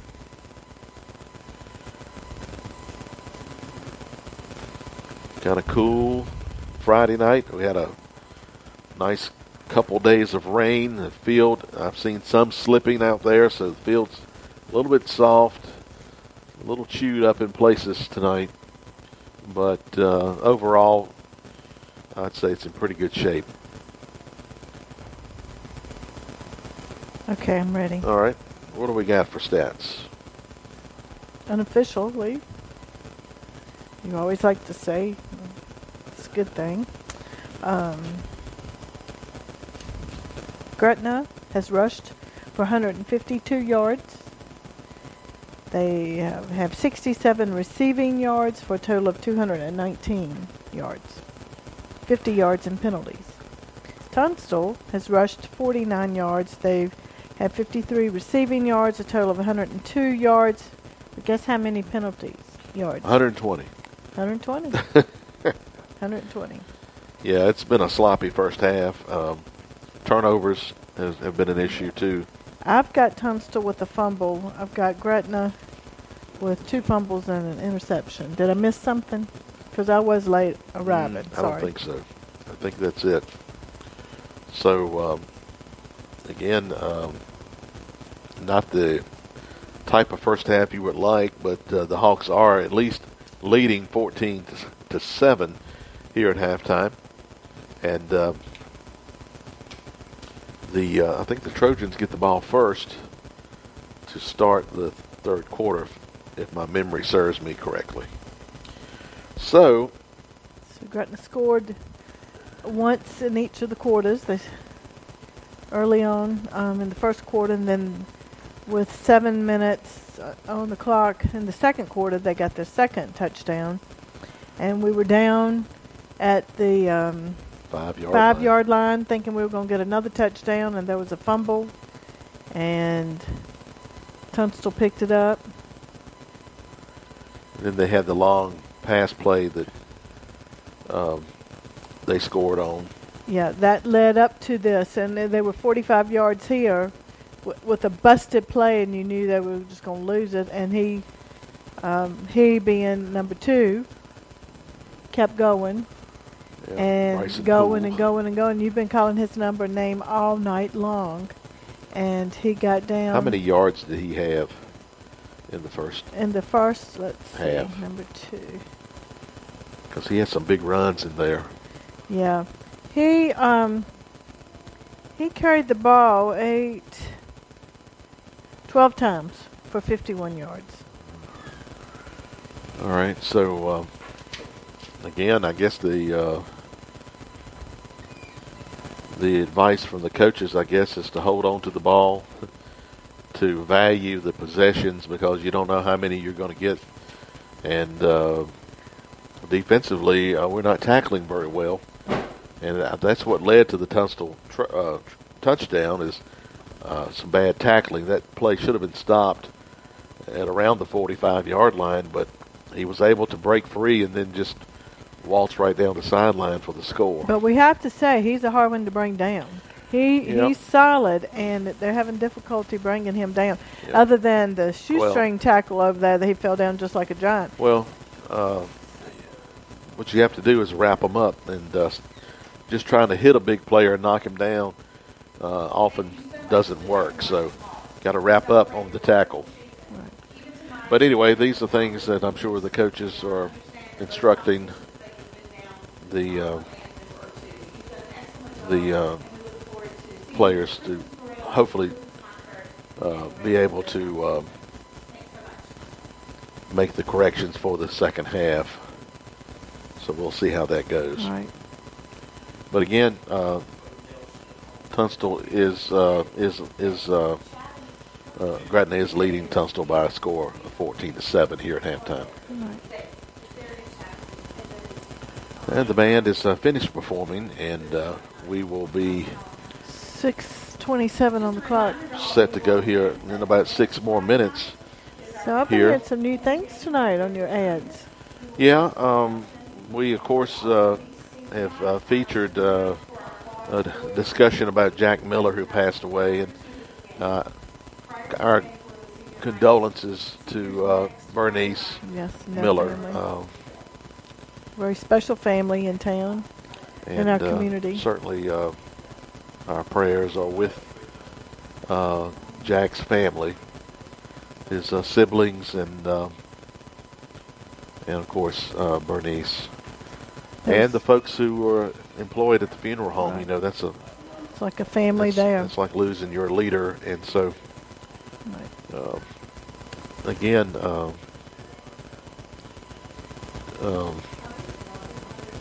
just you know, with them, we have a lot of memories of things. You know, being right across from the Radio station. radio station. They were wonderful neighbors. Yeah, remembering things, and so certainly our condolences to Bernice Miller and to the grandchildren as well.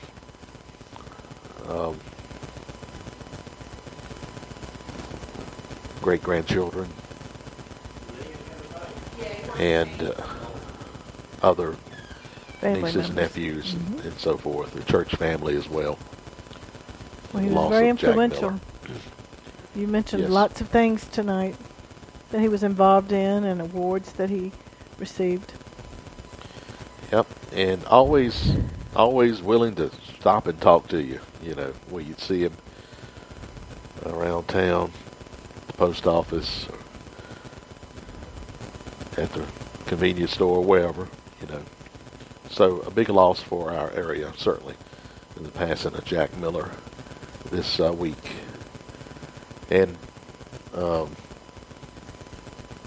we, of course, continue to pray for an end to this COVID nightmare that has continue to have a grip on our area, folks that we know of who are sick with it right now. Just remember them as well. Stop by Gretna Drug if you're considering a vaccine. Getting your booster. Maybe you haven't had the first shot. Maybe you're thinking about getting it. I would advise you to go to Gretna Drug and talk to Chappie Brown and other staff members, and they can guide you, and then you can make your decision on what you want to do. And don't forget the flu shot. Flu shots as well, and in the past they've had other shots too, shingles shots. Yeah. Also, something that is new is the rapid COVID test. Home test. The home test. They have that now. I think we announced that last Friday. We talked about that. So that's another tool in the toolbox that you can now have available at Gretna Drug. Right here at home. All right, so we're here at halftime, and Gretna hanging on to a 14-7 lead, and again, a game that looked like Gretna had control of. They gave up one big play for a score that cut the lead in half, and then lost opportunity at the 5-yard line when they had the turnover. And then another one, they had an interception as well. So some turnovers have really hurt the Hawks and have kept Tunstall in the game. So got to give Tunstall some credit on hanging in there.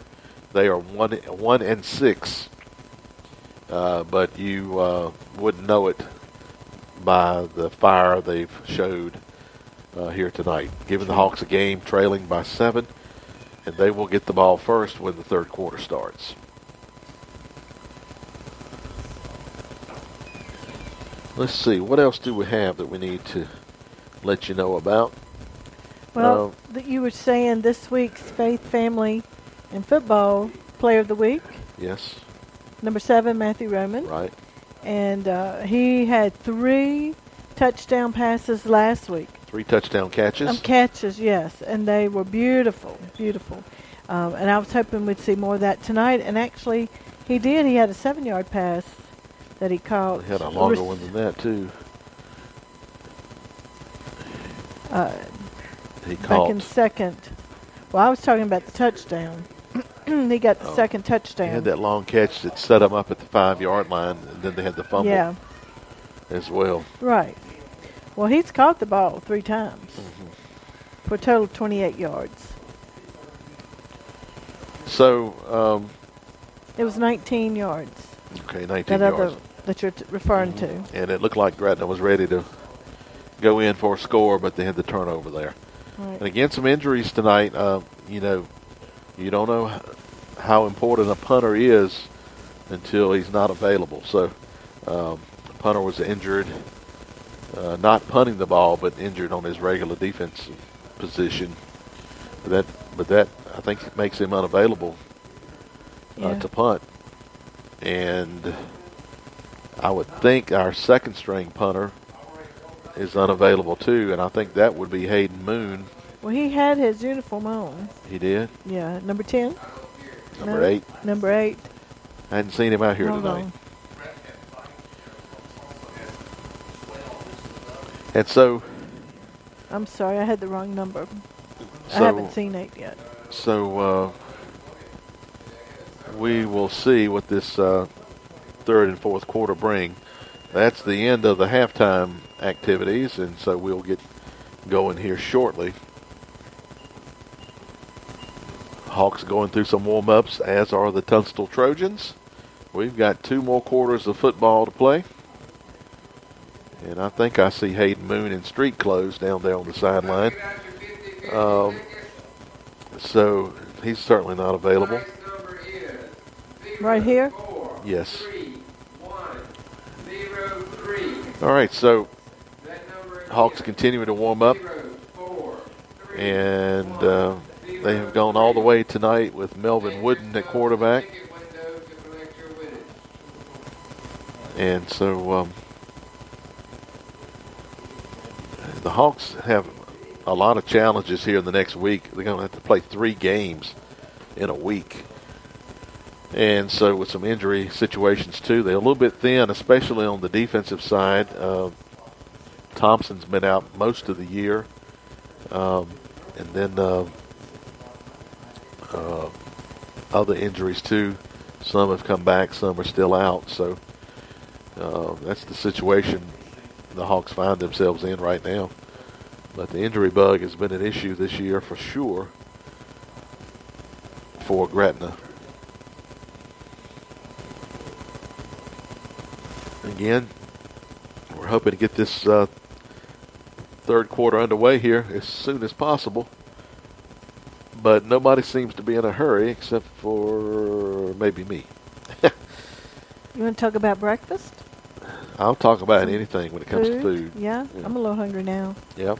Thinking about breakfast. Okay. And it won't break your wallet. No, no. If I hang out with you in the morning, $4. Yep. Am I worth it? Is that a cheap date? Am I worth it? Yeah. $4 breakfast. And tell us how we can get that. Gretna Dairy Queen. A bacon and egg or a sausage and egg biscuit, hash brown, and a drink, all for $4. That's right. And they also remind you to tune in for what? Rise 7 and to shine. 8 o'clock. Rise and Shine, Gospel Bluegrass, 7 to 8 right. a.m., 7 days a week, featuring local bluegrass bands. All right, so. As well as others, but good music, good food, and if you're looking for a job, Gretna Dairy Queen has openings. That's right. They got job openings as well. Yes. So, All stop right. by. Looks like we're about ready to start this third quarter now.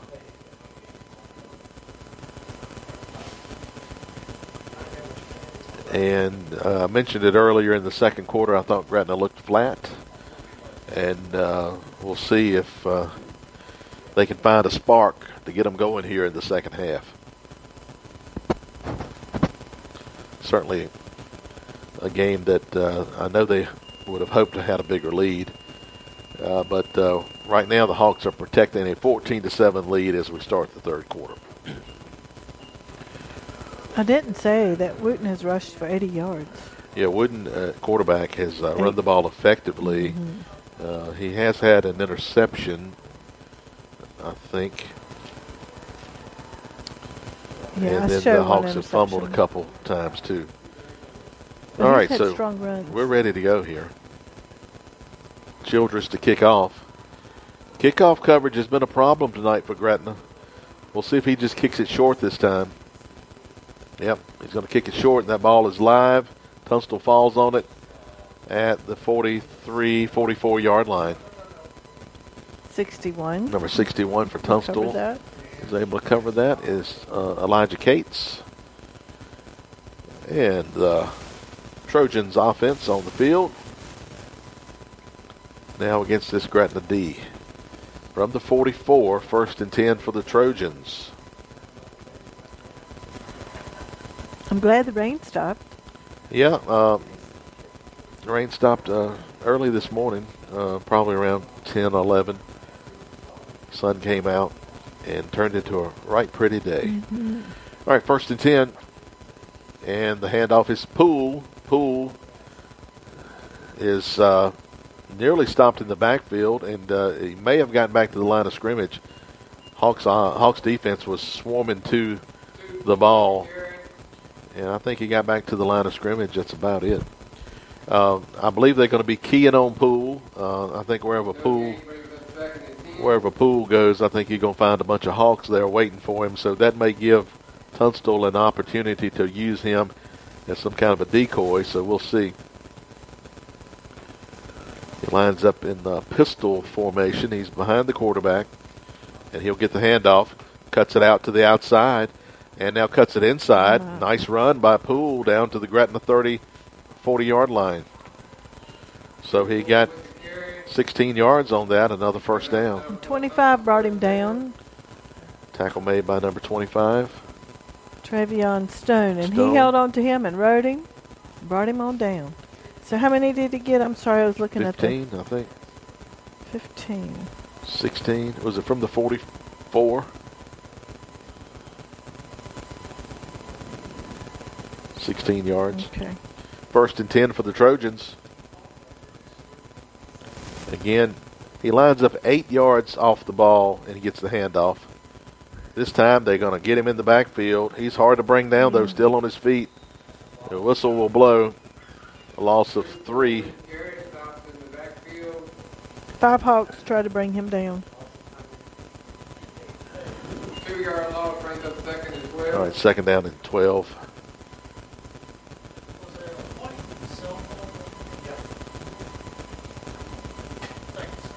Second and 12 now for the Trojans.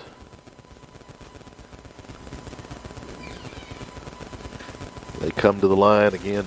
Poole lines up usually about 8 yards off the line of scrimmage. So he's got a good head of steam coming when he gets started. This time they're going to throw it. Here's the throw complete. 41 down the sideline near the first down. He's got it. Stretches it out at the end and has the first down. Got about 12 on that play. Over on the far side, number 1, I believe, with the catch.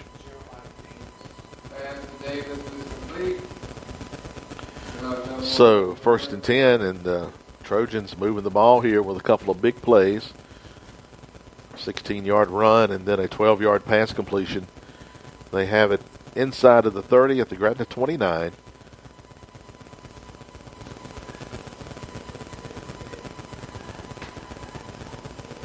Shotgun formation. Quarterback takes it, hands it to Poole.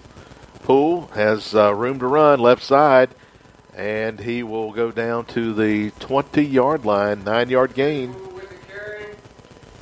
Right now, the Hawks do not seem to have an answer. Looked like they had bottled him up in the second quarter, but a couple of nice runs here by Poole in the third quarter. Second and a long one. Ball is on the 20-yard line of Gretna.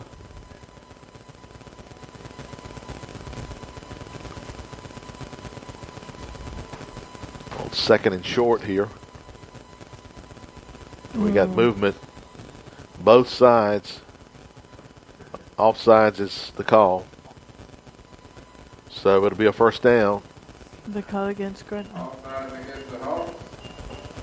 5-yard penalty makes it a first and 10 at about the 15-yard line.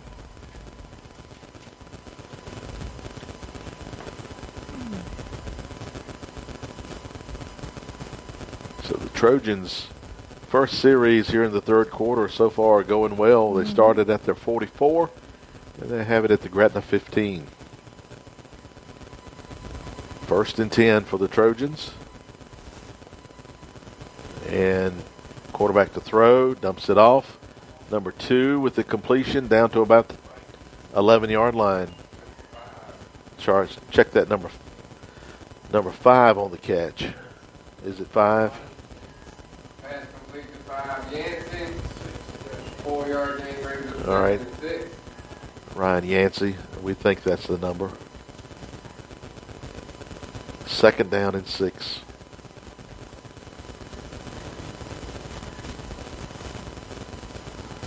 Second and 6. Trojans have everything in tight here. And it's going to be a give to you-know-who, Poole. Poole bulldozing along. They will lift him up. And finally the whistle blows. But not before he gets about 5 more yards. Third and 3. Third and 3 for the Trojans. Obviously, if they don't get it here on third down, they would go for it on fourth.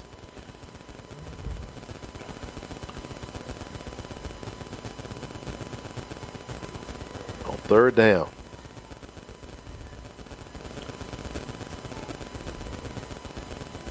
And it's Poole to carry. Poole has the first down, and he's near the goal line. First down at about the 2.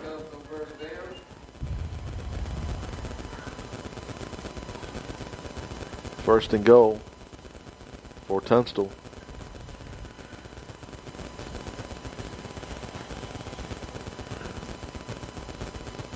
Got some changes. Right. On first and goal, here's you-know-who. Touchdown, Poole. And the score now is Tunstall 13, Gretna 14. We're waiting for the extra point. Tunstall right back in it here. With a good kick, they'll tie it up.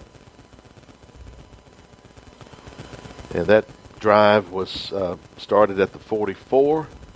It goes 56 yards, 4-6.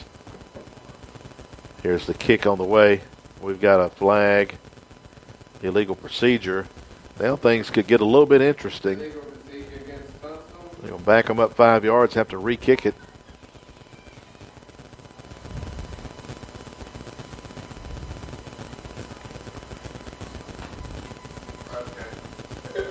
All right, so they will reset it. This kick will come from the 15-yard line, makes it 25 yards. Your holder is number 5, Ryan Yancey. Here's the kick on the way, and it hit the upright, and it's no good. So the Hawks cling to a 1-point lead, 14-13. That 5-yard penalty cost them a point. I've been seeing clothes blowing. The wind's blowing. Yeah, it's breezy. And it might have had an effect in that kick, I believe. Having it 5 yards further back also made it More have difficult, to go 5 more yards, and the wind has more of an effect. All right, so the Hawks have a 1-point lead, not where we want to be here. Tunstall with the momentum out of halftime. We'll see if the Hawks can grab it back. And maybe, just maybe, this might be the time that we get a nice kickoff return that we've been hoping for all year. These guys have come close to breaking the kickoff. And what a great time that would be if they could do it here. Back deep is Mabins and Davis.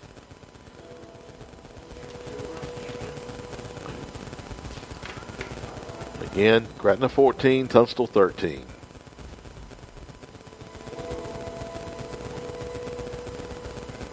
And here's the kick. This one is going to be short and out of bounds. If I'm Gretna, I might make them re-kick it. All right, I think they're calling for a re-kick.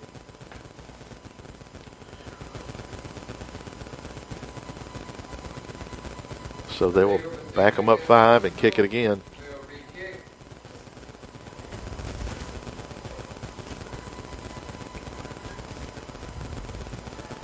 Again, that kick went out of bounds.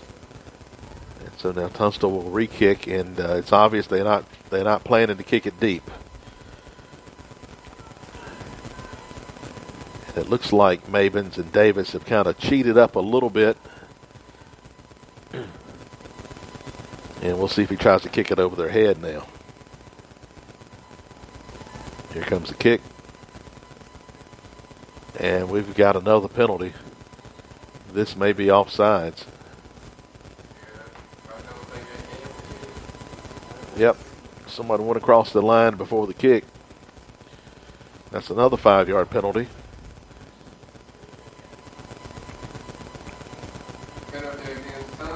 Backs them up to the 30.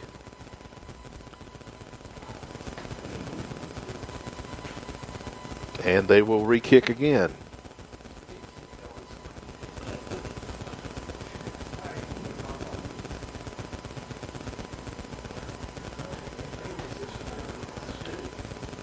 All right, the kicker is number 22, Braden Barber. He will kick it again now for the 3rd time. And this is another little pooch kick. Somebody needs to cover that. Ball is live. That ball is live. Tunstall has it. Unbelievable. We got a flag at the end of that. What was flag that after the ball? play. Explain that to a me. kickoff is a live ball. You got to cover it. All right, we've got unsportsmanlike On Gretna? conduct. All right. We're not sure yet what the penalty is. I don't know what the indecisiveness was on the Gretna team, but nobody covered the ball. Nobody even tried to.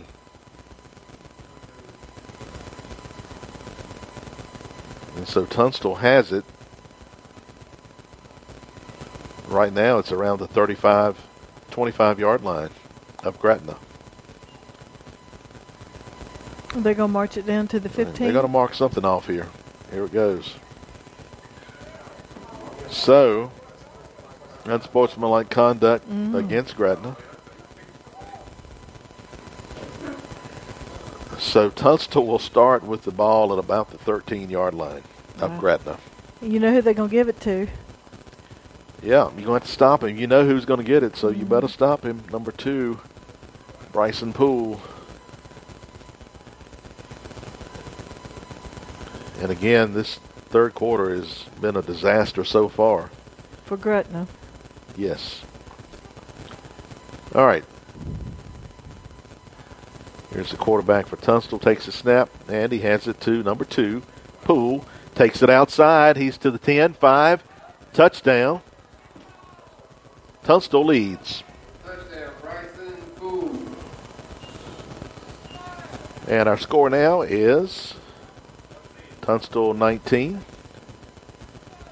and Gretna 14. 50-50 ticket one more time. And 0, 4, 3, 1, 0, 3. That number. 0, All right. 4, 3. Expect they'll go for 2 here.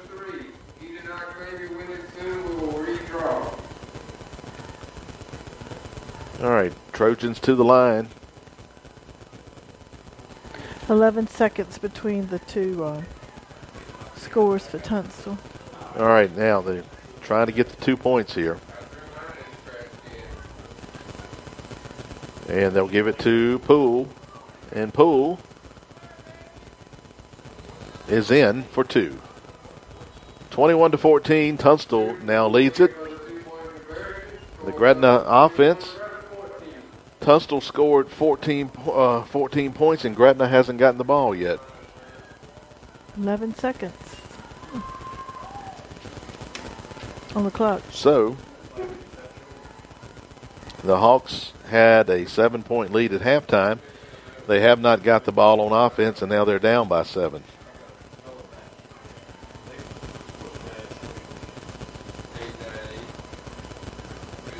So, how will the Hawks respond is the question.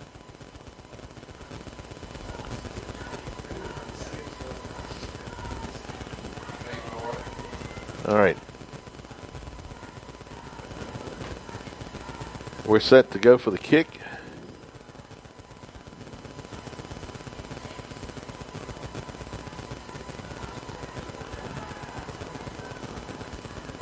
Hawks take the field. Tunstall ready to kick it off.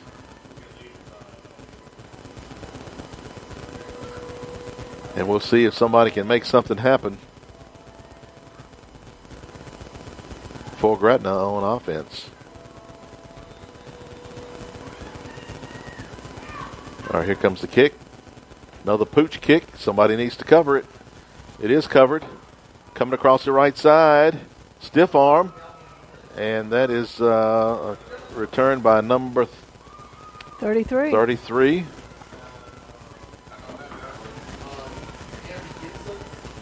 Gibson. Evan.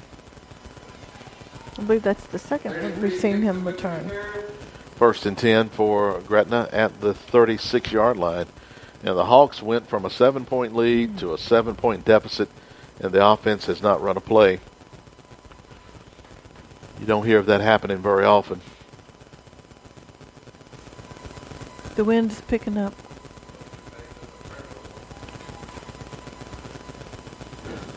So 1st and 10 for Gretna. Man in motion. Wooden to carry. Wooden straight up the middle. Stood up, and he will get maybe 2 or 3 at the most. Tunstall becoming more and more confident here. The Hawks offense has got to come up with something. So 2nd and 8 after a 2-yard gain for Wooden.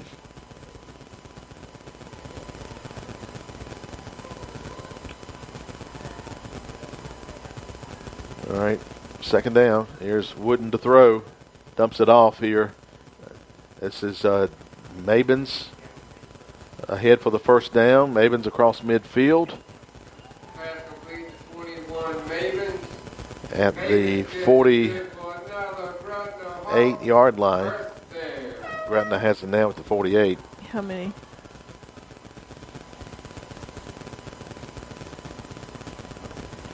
First and 10 for Gretna at the 48. Another quick throw to Mabins on the right side. Mabins comes through the hole. Mabins brought down at the 35-yard line. Another first down. First and 10 at the Tunstall 35. Hawks quickly moving to the next play. Wooden back to pass. Going for all of it. Looking for Roman over the wrong shoulder and out of bounds. Incomplete. Brings up second down. Hawks have gone with Melvin Wooden at quarterback the entire game. And looking at the sideline, I don't see the other quarterback. So I think they're going to be staying with Wooden here tonight. Second and 10. And here's a give to, I think that might have been Davenport for a couple. Makes it third down and 8. 2-yard gain brings up third and 8. Third down and 8 now for Gretna. They need a big play here to get at least close to a first down. On third down, quarterback rolls out. No. Caught from behind. Hold on and he'll be sacked. Loss of about 4. Fourth and 12. All right, so 4th and 12. You don't have a punter.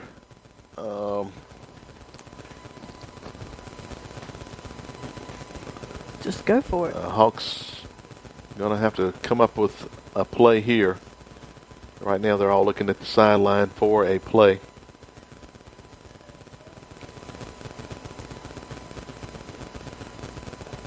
Again, they need actually about 11 yards here for a first down.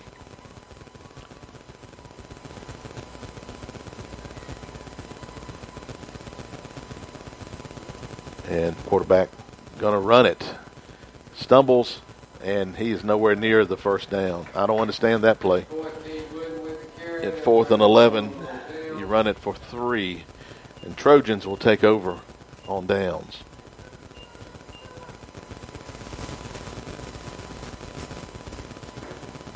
All right, so Tunstall has the ball on offense now. Leading by 7. 4:25 in the third. 4:25 in the third. At least you still got time to make a stop and have time to make a touchdown. But you got to stop. The Hawks are getting a little bit nervous. And what number 2 is doing for Tunstall is he'll go to the line and he'll bounce it outside, and we don't have containment outside. And so he's making hay on that little bounce out. We'll see if they can come up with a way to stop that. This time it's the quarterback carrying, and he'll be stopped after a couple yards. That was Harrison. Got an injury. 52. Slow getting up, but I think he'll stay in there. 1-yard gain brings up second and 9. I think he got his bell rung. Gain of 1. He's going to come off now.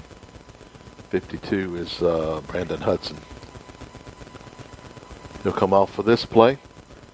2nd and 9. Trojans sort of just slowing things down now to try to eat some clock. On 2nd and 9, Hawks need something, a turnover or something here. Here's number 2, Poole, around the right side, and they will catch him and throw him out of bounds on the far side. 2 Poole with the carry. So a short gain and a third down coming up. Not much of a gain at all Make it Was it 3rd safe yard? and 9, a gain of 1, 3rd and 8. I was trying to look to see who brought him down. 100 yards for him there. All right, 3rd and 8. This is the play right here. If you've got to make a stop right here to get the ball back, try to get you some momentum going. This third quarter has been all Tunstall. Quarterback to throw. It's complete. And good coverage there by the Gretna defense. They will not give him a chance to get going. He might have lost some yards. Certainly no gain. No gain on it. Hammock the reception. But 4th down and 8. And Tunstall will have to punt this one away. How about the defensive line? A good defensive stand right there. Good job.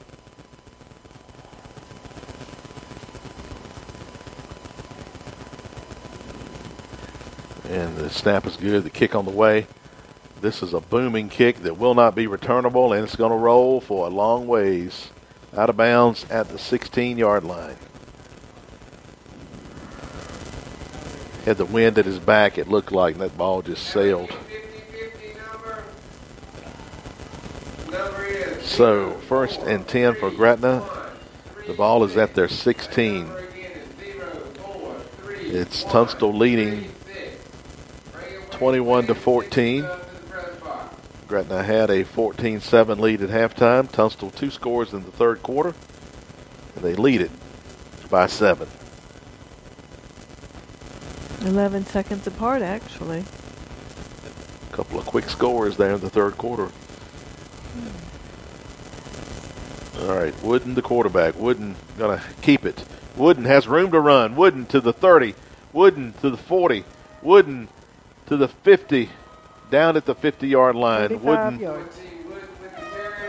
35 yards. They're going to mark him at the 49 of Gretna. All right, so 1st down for Gretna at their 49.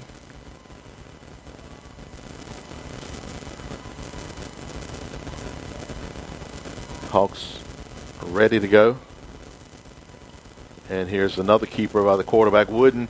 Wooden cuts it out to the outside. He's got room to run to the 30, 25, breaks the tackle inside of the 20, down near the 15-yard line.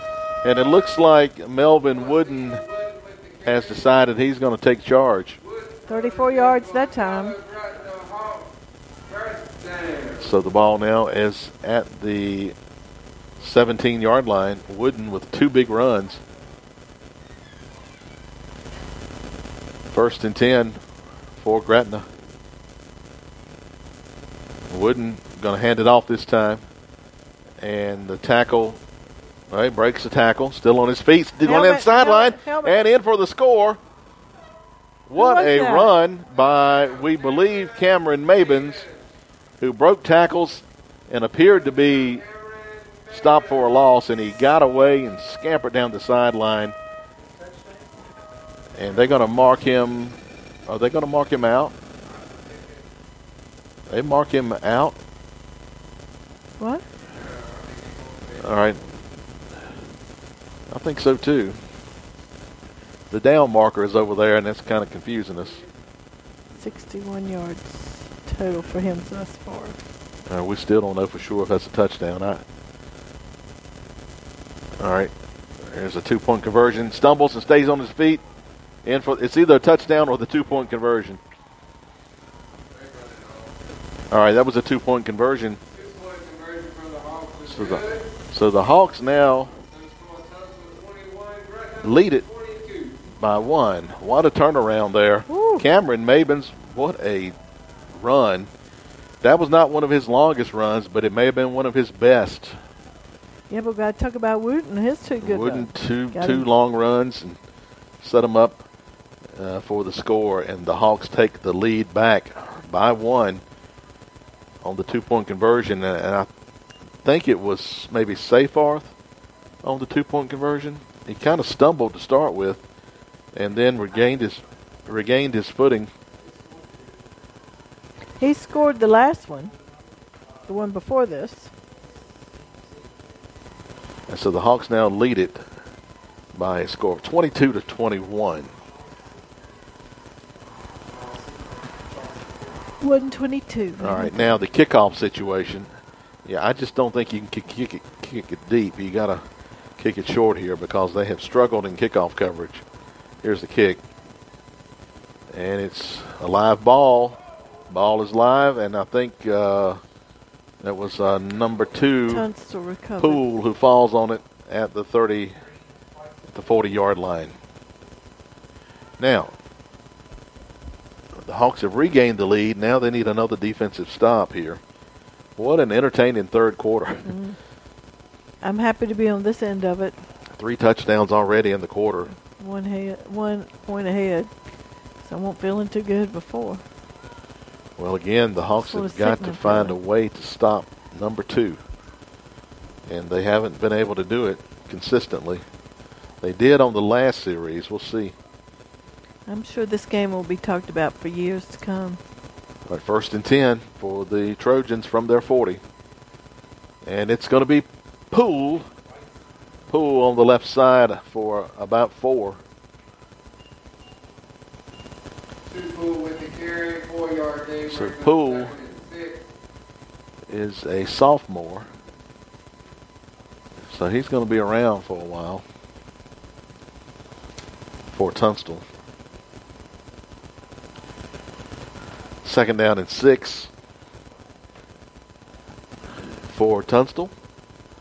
Again, the Hawks have a 1-point lead, 22-21 here in the third quarter. And it's going to be a fake to Poole, quarterback keeper, flag on the play, and it'll be a first down, but this one's coming back. 7, Harrison with the carry, there's a flag on the play. 29 seconds. Holding against Tunstall. 29 seconds to go here in the third quarter, so this quarter is almost done. This another holding penalty against Tunstall.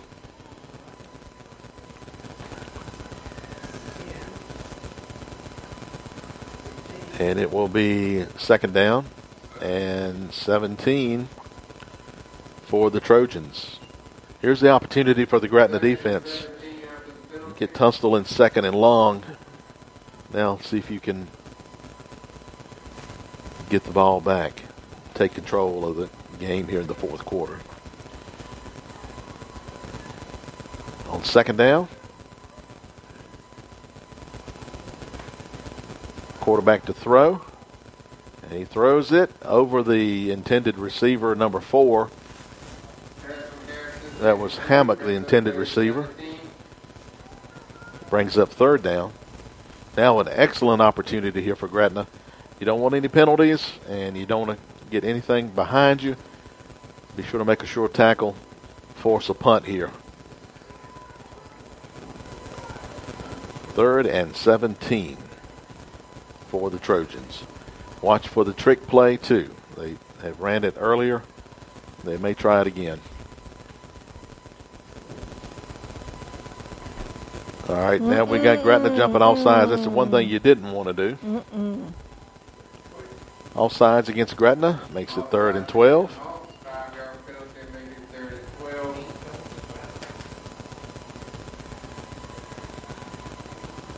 That came at a bad time there.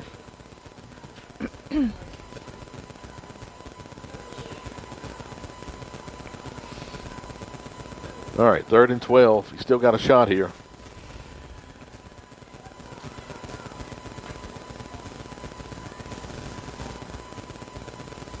They're going to give it to keeper by the quarterback. Nowhere to go. He is wrapped up and slammed down. Nice play. We got some pushing after the.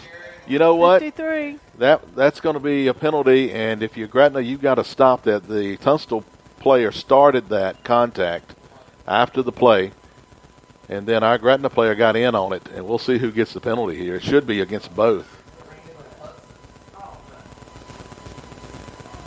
That's unbelievable. Unbelievable. Back-to-back penalties gives Tunstall the first down. They should bring him off the field, let him express himself on the sideline. He's going to get another flag on him. Well, the Tunstall player is the one that started it. At the 48-yard line of Gretna, 1st and 10.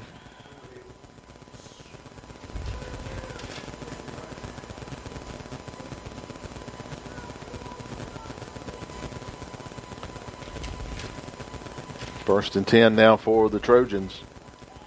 Hawks need another stop. They had it there. Penalties took it away. And it's going to be Poole. Poole as the quarter comes to an end. Poole on the loose. Poole still running down to the 25-yard line. That's Poole with a 23-yard run. 23. And the quarter comes to an end there with Tunstall having it at the 26-yard line of Gretna. We'll change ends of the field. And when we come back, Hawks defense is pinned back against the goal, so to speak. They've got to come up with a play. Should have had it, the ball on offense already. Penalties have really hurt the Hawks here in the third quarter. Now we go to the fourth quarter. A reminder that the Cross would like to once again begin airing local obituaries, but we need your help. If you would desire to once again have the obituaries on our local station, contact our local funeral homes and let them know that you would like for them to sponsor this and support this. And we hope to once again air those obituaries at 12:20 and 5:20 daily on the Cross. All right.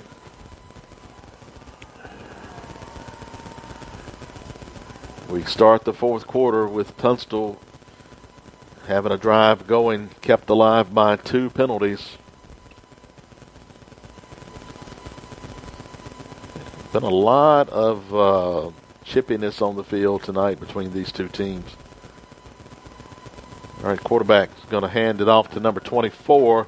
Trying to get outside. He will get around the corner, breaks one tackle, and he could go down the sideline, in for the score. Again, poor tackling. Poor tackling there, but Gretna had him wrapped up, it looked like, but he got away. That was number 24, Ryan Jones, on the carry. Tunstall back in the lead.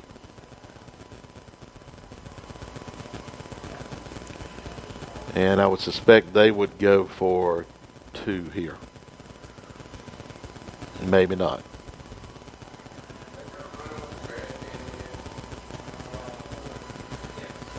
All right.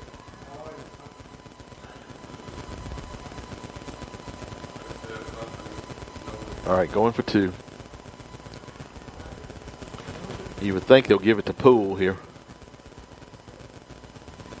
Quarterback tries to throw it, and it is caught for the 2 points.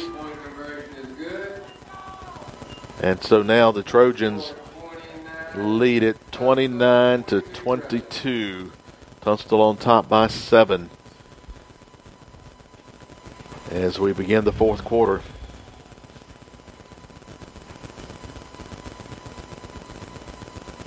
Tunstall will kick it off here, and Gretna will have its work cut out for it once again. Boy, you look back at that last drive and penalties. All you can say is the penalties gave Tunstall that score.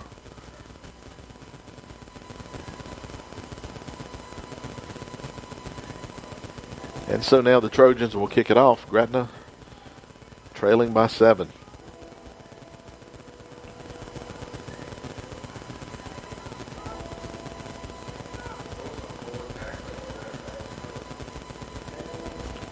Back deep to receive the kickoff, Mabins and Davis. I don't think they'll get an opportunity to return it.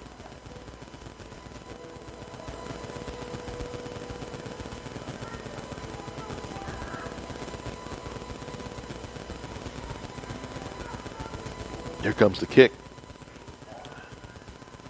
And fumbled, covered by Seyfarth at the 37-yard line. All right, so Gretna has it on offense now. Kick field by 6, Zapar. And the Hawks will have it officially at the 37. Coach is still talking to 53. He is really upset about that unsportsmanlike conduct flag called on him several plays ago, and he's still upset. It could cost you the game. 1st and 10.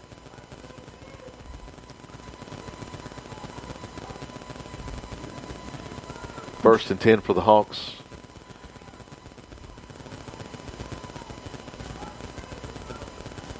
Wooden going to run it. We got a flag.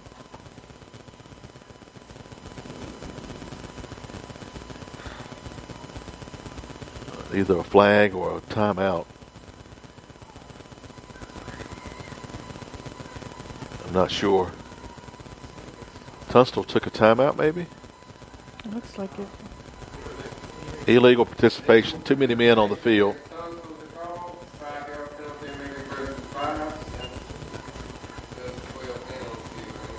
Yep. I saw one run off. All right, 1st and 5. And it looks like to me that Wooden and the coach or whoever's decided Wooden's going to do a lot of running here.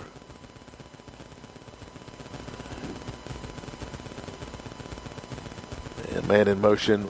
They're going to pitch it to Jiggets, trying to get around the right side and not able to. And there's a flag as well. Could be a face mask, might be a hold. Horse collar. Horse collar against Tunstall. Horse collar tackle against Tunstall.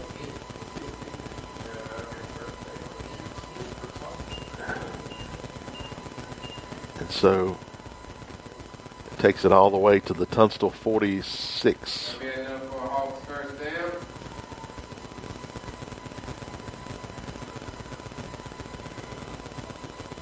First and 10 for Gretna.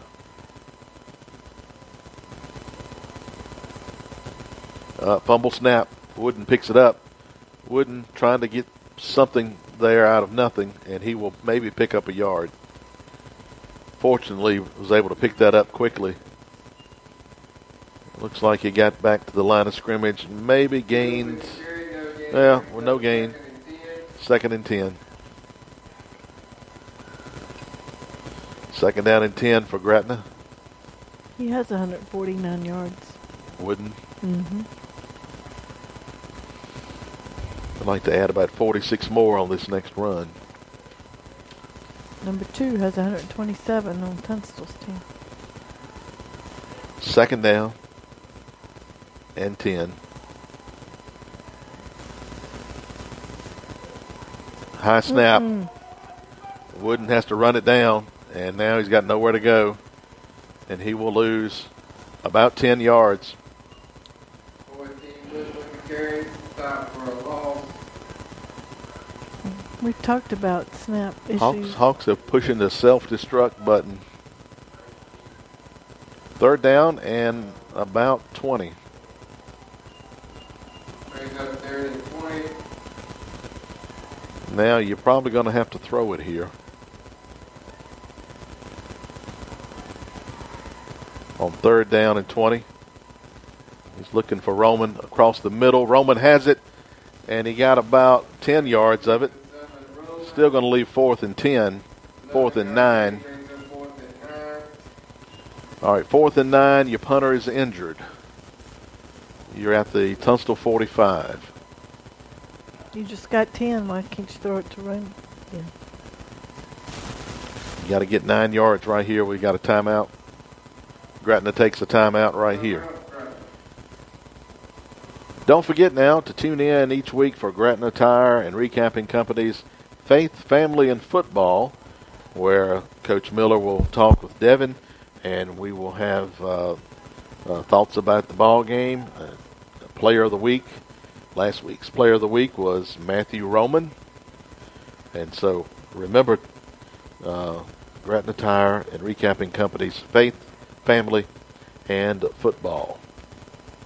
I heard you talking about a some like a Christmas concert or coming up next. Operation Christmas. Yeah, that is November 6th. Mm-hmm. Audie Meadows is performing Blue Suede Shoes. Okay. Operation Christmas Child fundraiser at Spring Road Baptist Church in Brutus at 5 o'clock. This is a big fourth down play right here. 4th and 9.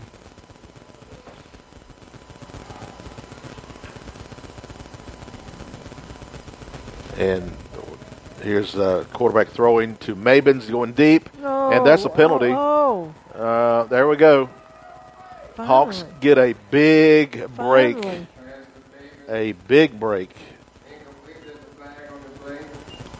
I also thought the Hawks got a break back here because Mabins moved to the line too early. They didn't call that. It is interference 15 yards from the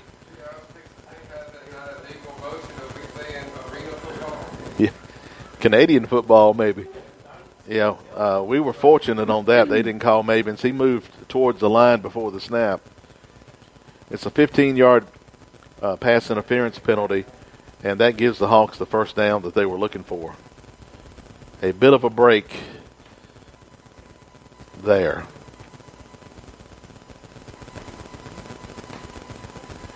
$9:30 to go in the game. Wooden going to run it. Nowhere to go. Why'd they do that? They're going to rule him down. He fell on his own player, who is still down, and popped back up, but they ruled him down. A loss of 3. 2-yard loss brings up to 2nd and 12. Now 2nd down. 2nd down for Gretna. 2nd and 13.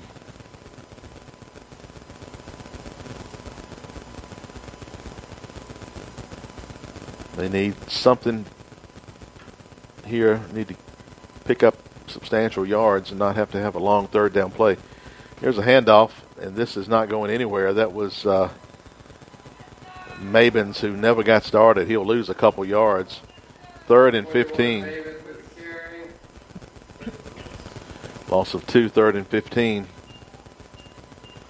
Loss on the play brings up 3rd and 15.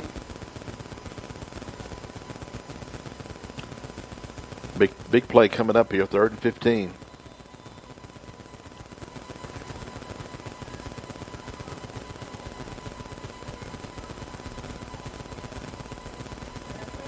Wooden to pass.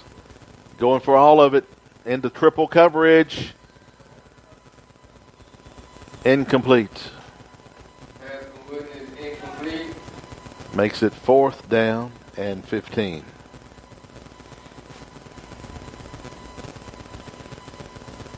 Fourth and 15 coming up for Gretna. Again, we don't have a punter right now that I know of. 4th and 15. Hawks are going to obviously go for it here.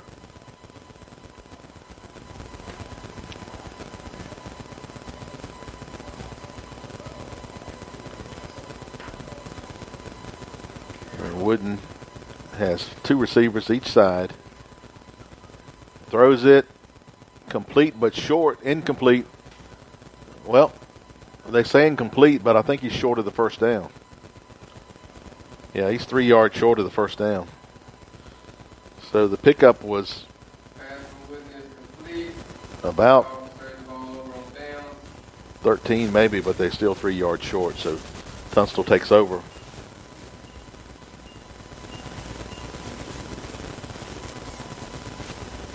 So now Tunstall has it.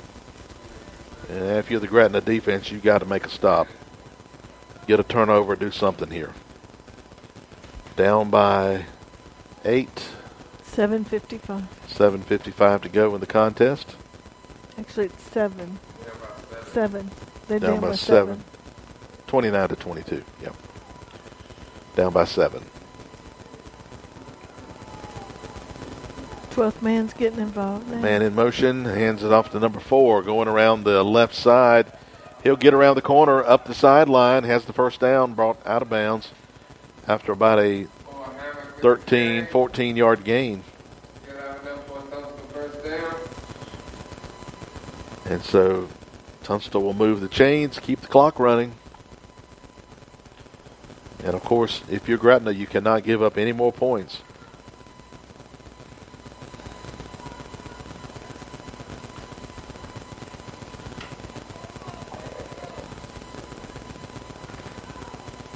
First and 10 for the Trojans at the 38-yard line.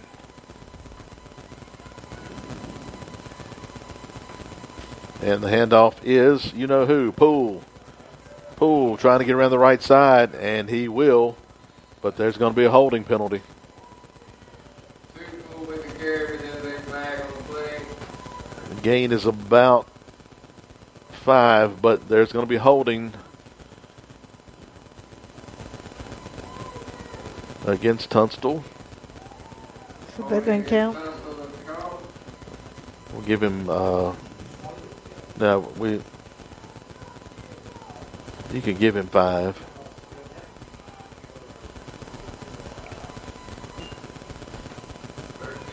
So now first and 13 for Tunstall. First and 13 after the penalty.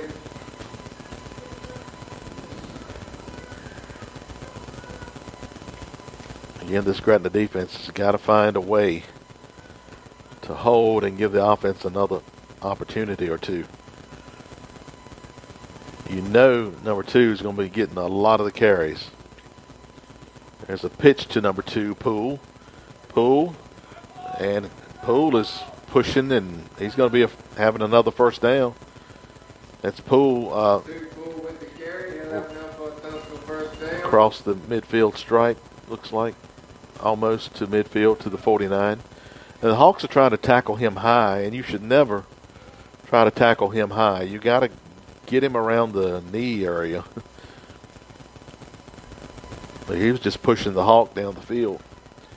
First and 10 for the Trojans.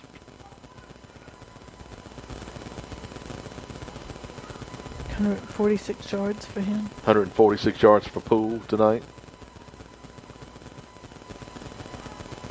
And we've got, I think, illegal procedure against Tunstall right here. Yeah, they're pointing towards the defense. Offsides, I don't agree with that. Offsides against Gretna.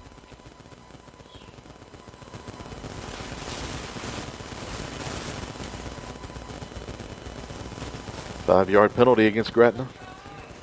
Offsides against the Hawks. Bring it first and 5. First and 5 now for the Trojans. Again, Tunstall leading 29-22.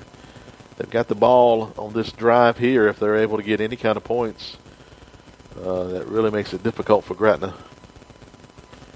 And here's a handoff. 24 going around the right side. And, he is tackled. And that was probably a face mask or a horse collar. 24 Jones with the carry. There's a flag on the play. So this is another big penalty against Gretna. 15 yards. He had the first down anyway.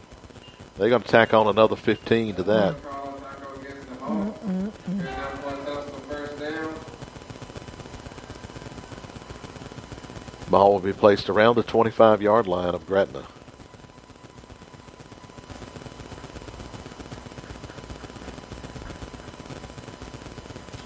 Tunstall 1-6 on the year, only beat Dan River.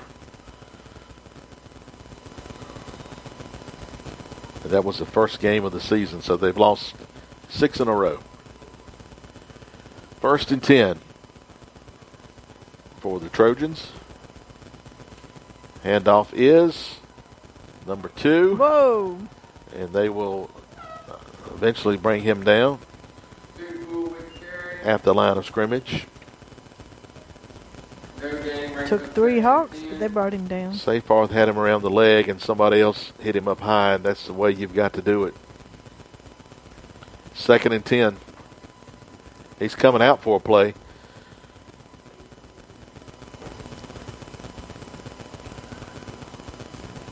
He's up around 150 yards.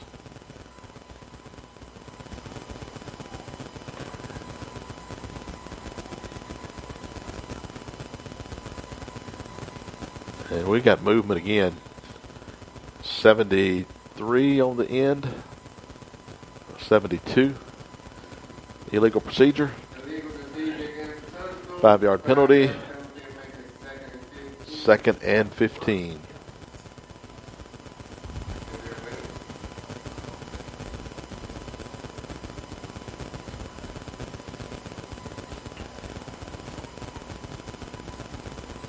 All right, 2nd and 15.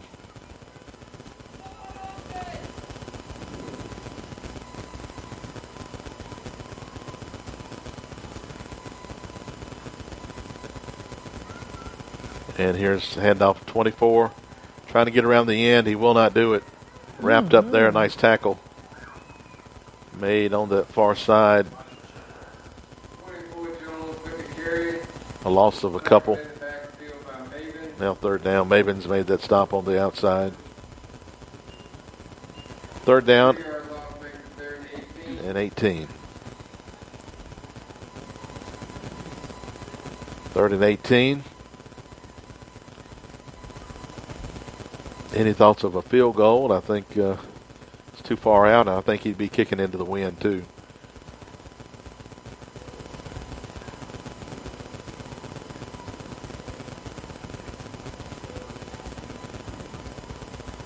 All right. Man in motion. He will get the handoff, trying to double handoff, coming back the other way. And down the sideline, and he is near the 1st down, but stops short. So it'll be 4th down.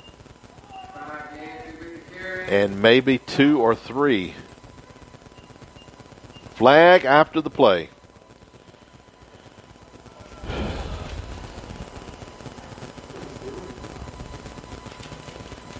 This is going to be an unsportsmanlike conduct against Gretna.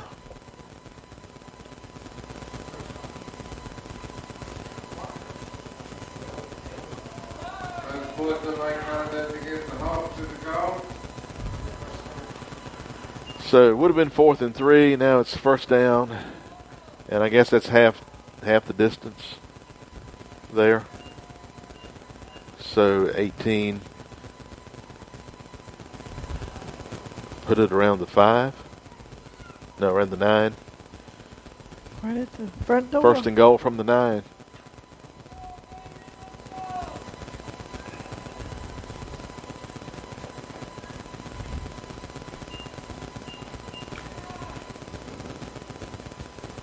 All right, Trojans will huddle up.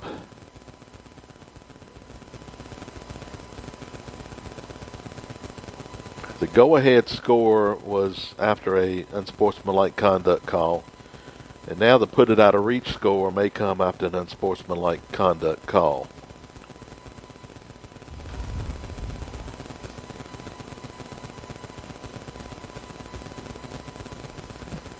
All right, from the 9-yard line, 1st and goal for the Trojans.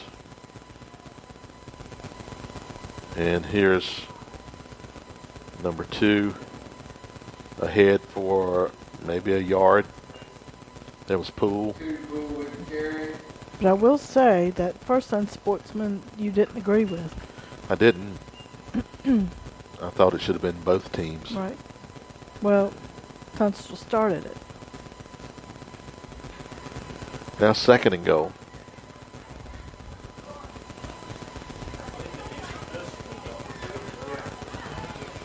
Second down, goal from the 8.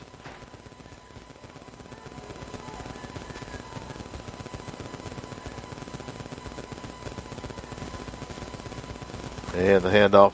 We got a whistle. Illegal procedure against Tunstall. How many penalties is that now? 20 how many? 22 penalties against Tunstall.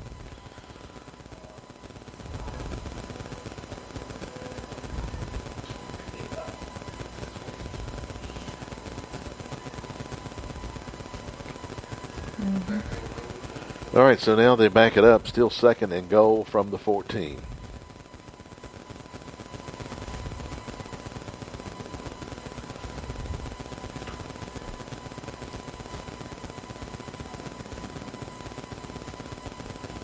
And Poole gets it. Poole going right, now cuts inside.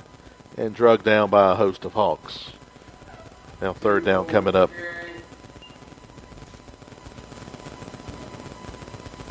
Brings up third goal. Ball at the 13, I think. Third and goal from the 13.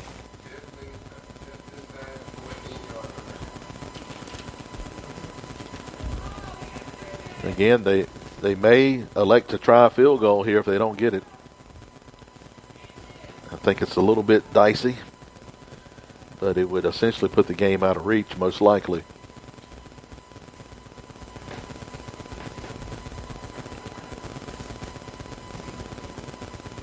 Third down play, the quarterback keeps, tries to get outside with it, unable. He actually, I think, lost a flag at the end of that too. Holding against Tunstall. I think you got to take the penalty. Okay, if they kick the field goal, I don't know. It's all right. The decision is: do we take the penalty or do we decline it? Somebody's got to make a decision. All right, they'll take the penalty. I think it's the right call. I don't know what kind of leg the kicker has, but you cannot afford to give up a field goal.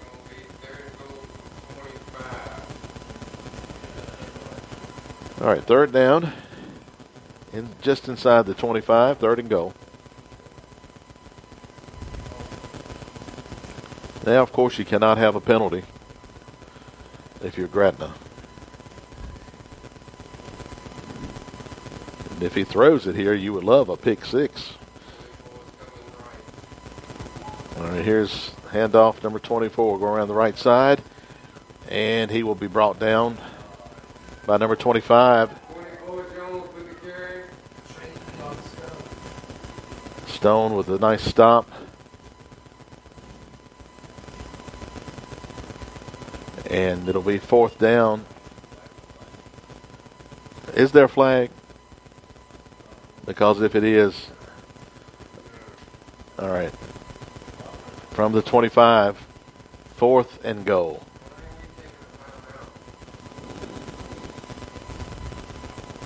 All right. Hawks have to have a stop here. Timeout, Gretna.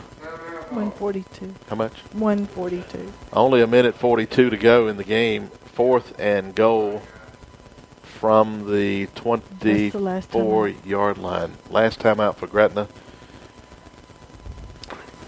The idea being take the time out there so you'll have some time left. Fourth and goal, and probably if you Tunstall, you throw it to the end zone. Yeah, if you're Gretna, if you could force a fumble or interception. The Hawks have a whole lot stacked against them right here. Down by 7 with a minute 42 to go in the game.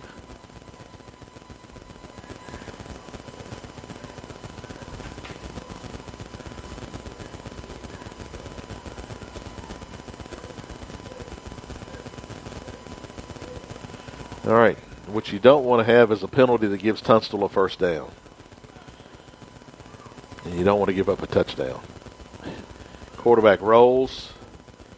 Now throws to the end zone. And it's a touchdown. I don't believe it. What a catch. 25 yards. 24, 25 yards. 25. Who I'd caught like that? to see that. I don't know. I'd like to see that replay.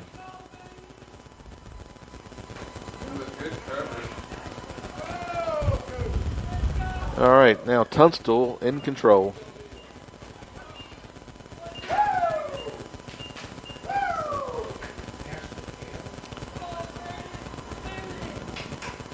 Now waiting for the extra point.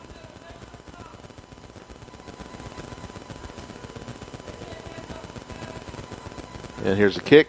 I think that's no good. No good. But the damage has been done. Our Tunstall score now is 35 for the Trojans. Gretna has 22. And a minute 40. Minute what to go? Less than a minute 40 now. 1:35. 1:35 to go in this game. What a roller coaster ride. I don't think I've ever seen a game like this where a team gets 20-some penalties. 23 penalties. And is going to win the game. And I'm not sure I've ever seen a team take so many unsportsmanlike conduct penalties at most inappropriate times.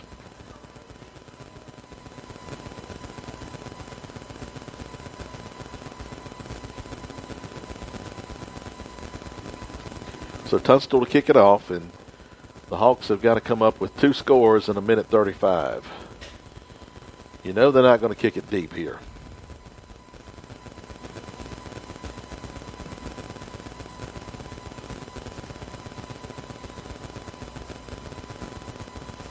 All right, here comes the kick. A little pooch kick. And it's going to be caught by number 33 coming around the right side. Now reverses. Comes up the field to the 42. Pretty good return there. Flag on the play. This is another flag after the play.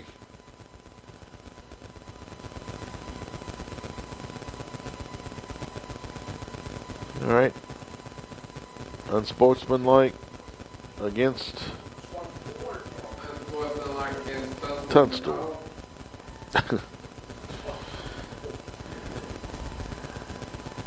That's amazing.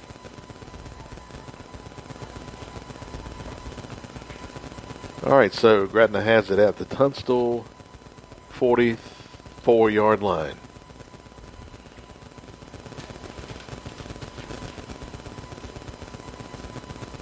Tunstall will pick up their second win of the year.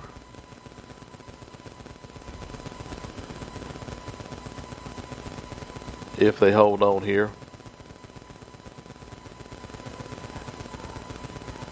Wooden has no option but to throw the ball now. Here's the first throw. It's complete. And quickly out of bounds is Jiggets to the 31. Pass complete to 2, Jiggets. Enough for a first down.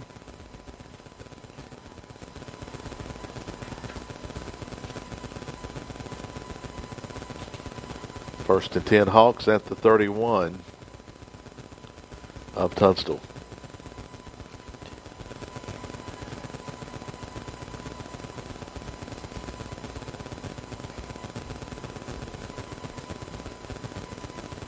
Wooden has 3 receivers to the right, 1 to the left.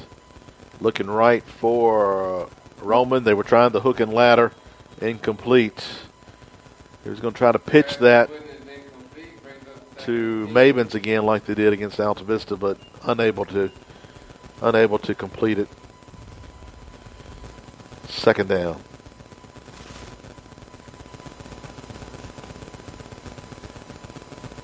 Second down and 10.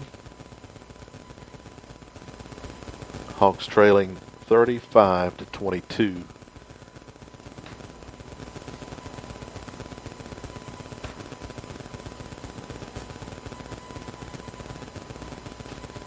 Wooden to pass. Flips it out to the outside. 1 tackle missed. And out of bounds on the far side. Not sure who that is, who made that reception. Picks up about 8. And we'll call it 3rd and 2. I still don't know who caught that pass over there. Who? I'm sorry, number 7. Jiggets? Did Jiggets catch that? No. 7. No. I thought they said 7. All right, 3rd down. I gave it 7. And here's the throw complete. This is Davis. Stiff arm brought down at the 16-yard line. That's enough for a first down. Pass complete to Davis. And so they'll stop the clock and reset the chains. They haven't set the chains yet. They haven't set the chains. Not sure what they're doing over there. All right. Now, Wooden to throw. Steps up. He's going to run it to the 10, to the 6, and that's it. 14 Wooden with He's the near the carry. first down. That'll stop the clock momentarily. It will be first and goal. And Gretna takes a timeout. Might have been better to just clock it right there. How much time is left? 40 seconds. Yeah.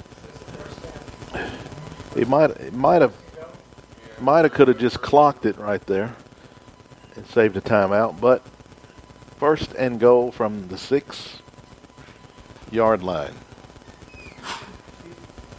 So the Hawks still have to score and then have an onside kick and get that and score again. So, and in there somewhere we're going to need a couple of extra points. That's not too much to ask, is it? You only need one to tie. 1 to tie, 2 to win. All right. I think that was Gretna's final timeout.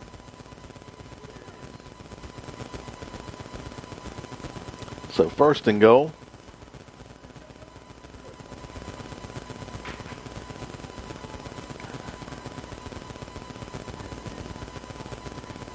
Wooden going to throw and intercept it. And it's going to be a pick 6. Going the other way. He's at the 40, the 50, the 40, the 30, the 20, the 10. Touchdown, Tunstall. And that puts the nail in the coffin right there. And Wooden threw it behind his receiver. And so the defender was right there to take that. Essentially, that's about 100-yard Touchdown. pick 6. That makes the score 41 to 22. Waiting on the extra point. 24 seconds on the clock.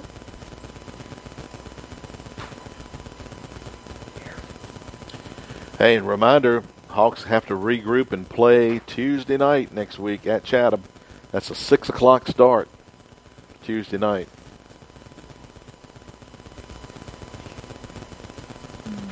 Low snap, no good on the kick. And our score remains 42 or 41? 41. 41 to 22. Here's our score. Tunstall set to kick it off.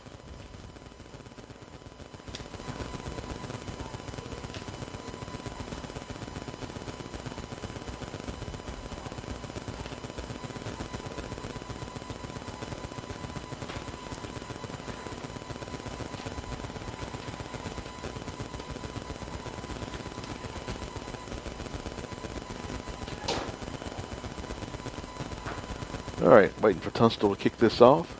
And just a few seconds left in the game.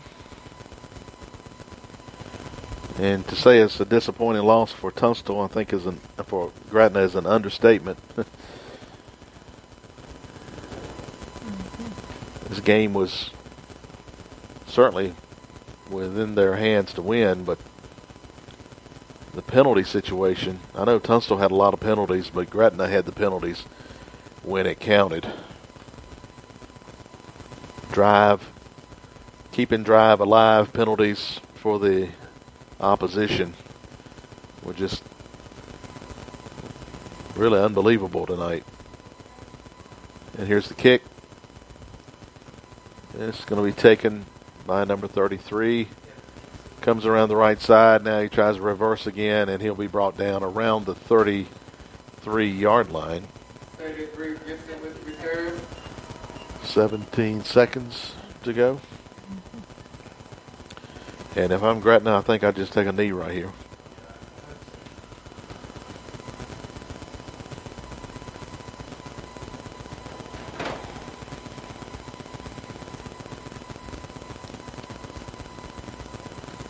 And the Hawks will have to quickly regroup and get ready to go to Chatham next Tuesday night. We'll be there, 6 o'clock start.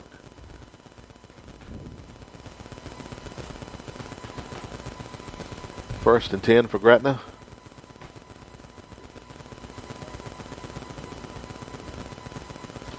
And Wooden hands it off to maybe Davenport. That's going to be the last play. Clock counts down, and Tunstall, I think, is an upset winner tonight. We'd also like to ask, as you leave the stands, please take your trash with you to the nearest receptacle. And so, devastating loss for the Hawks here tonight. They will fall to 3-5. Tunstall goes to 2-6. Final score again is Tunstall 41, Gretna 22. And we'll try to hold on here and get some stats.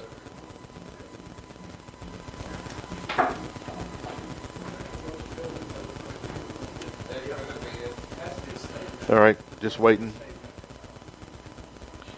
for the stats here, and we'll be off in a few minutes.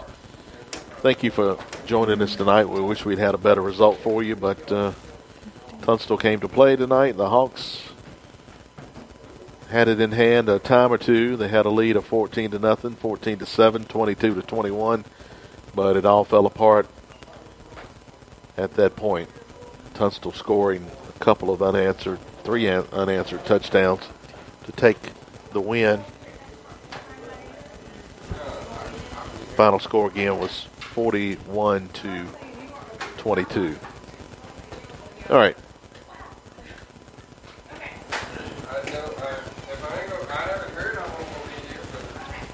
And again, then Gretna will finish the season by hosting Nelson County next Friday night at 7 o'clock. All right. Just trying to get those stats here.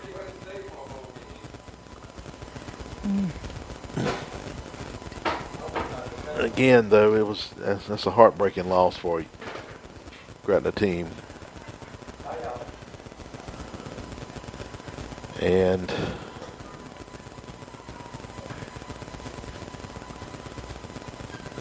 all right, we're trying to get some final stats. I've got 2.5 minutes. Can you get it done in 2 minutes and 10 seconds?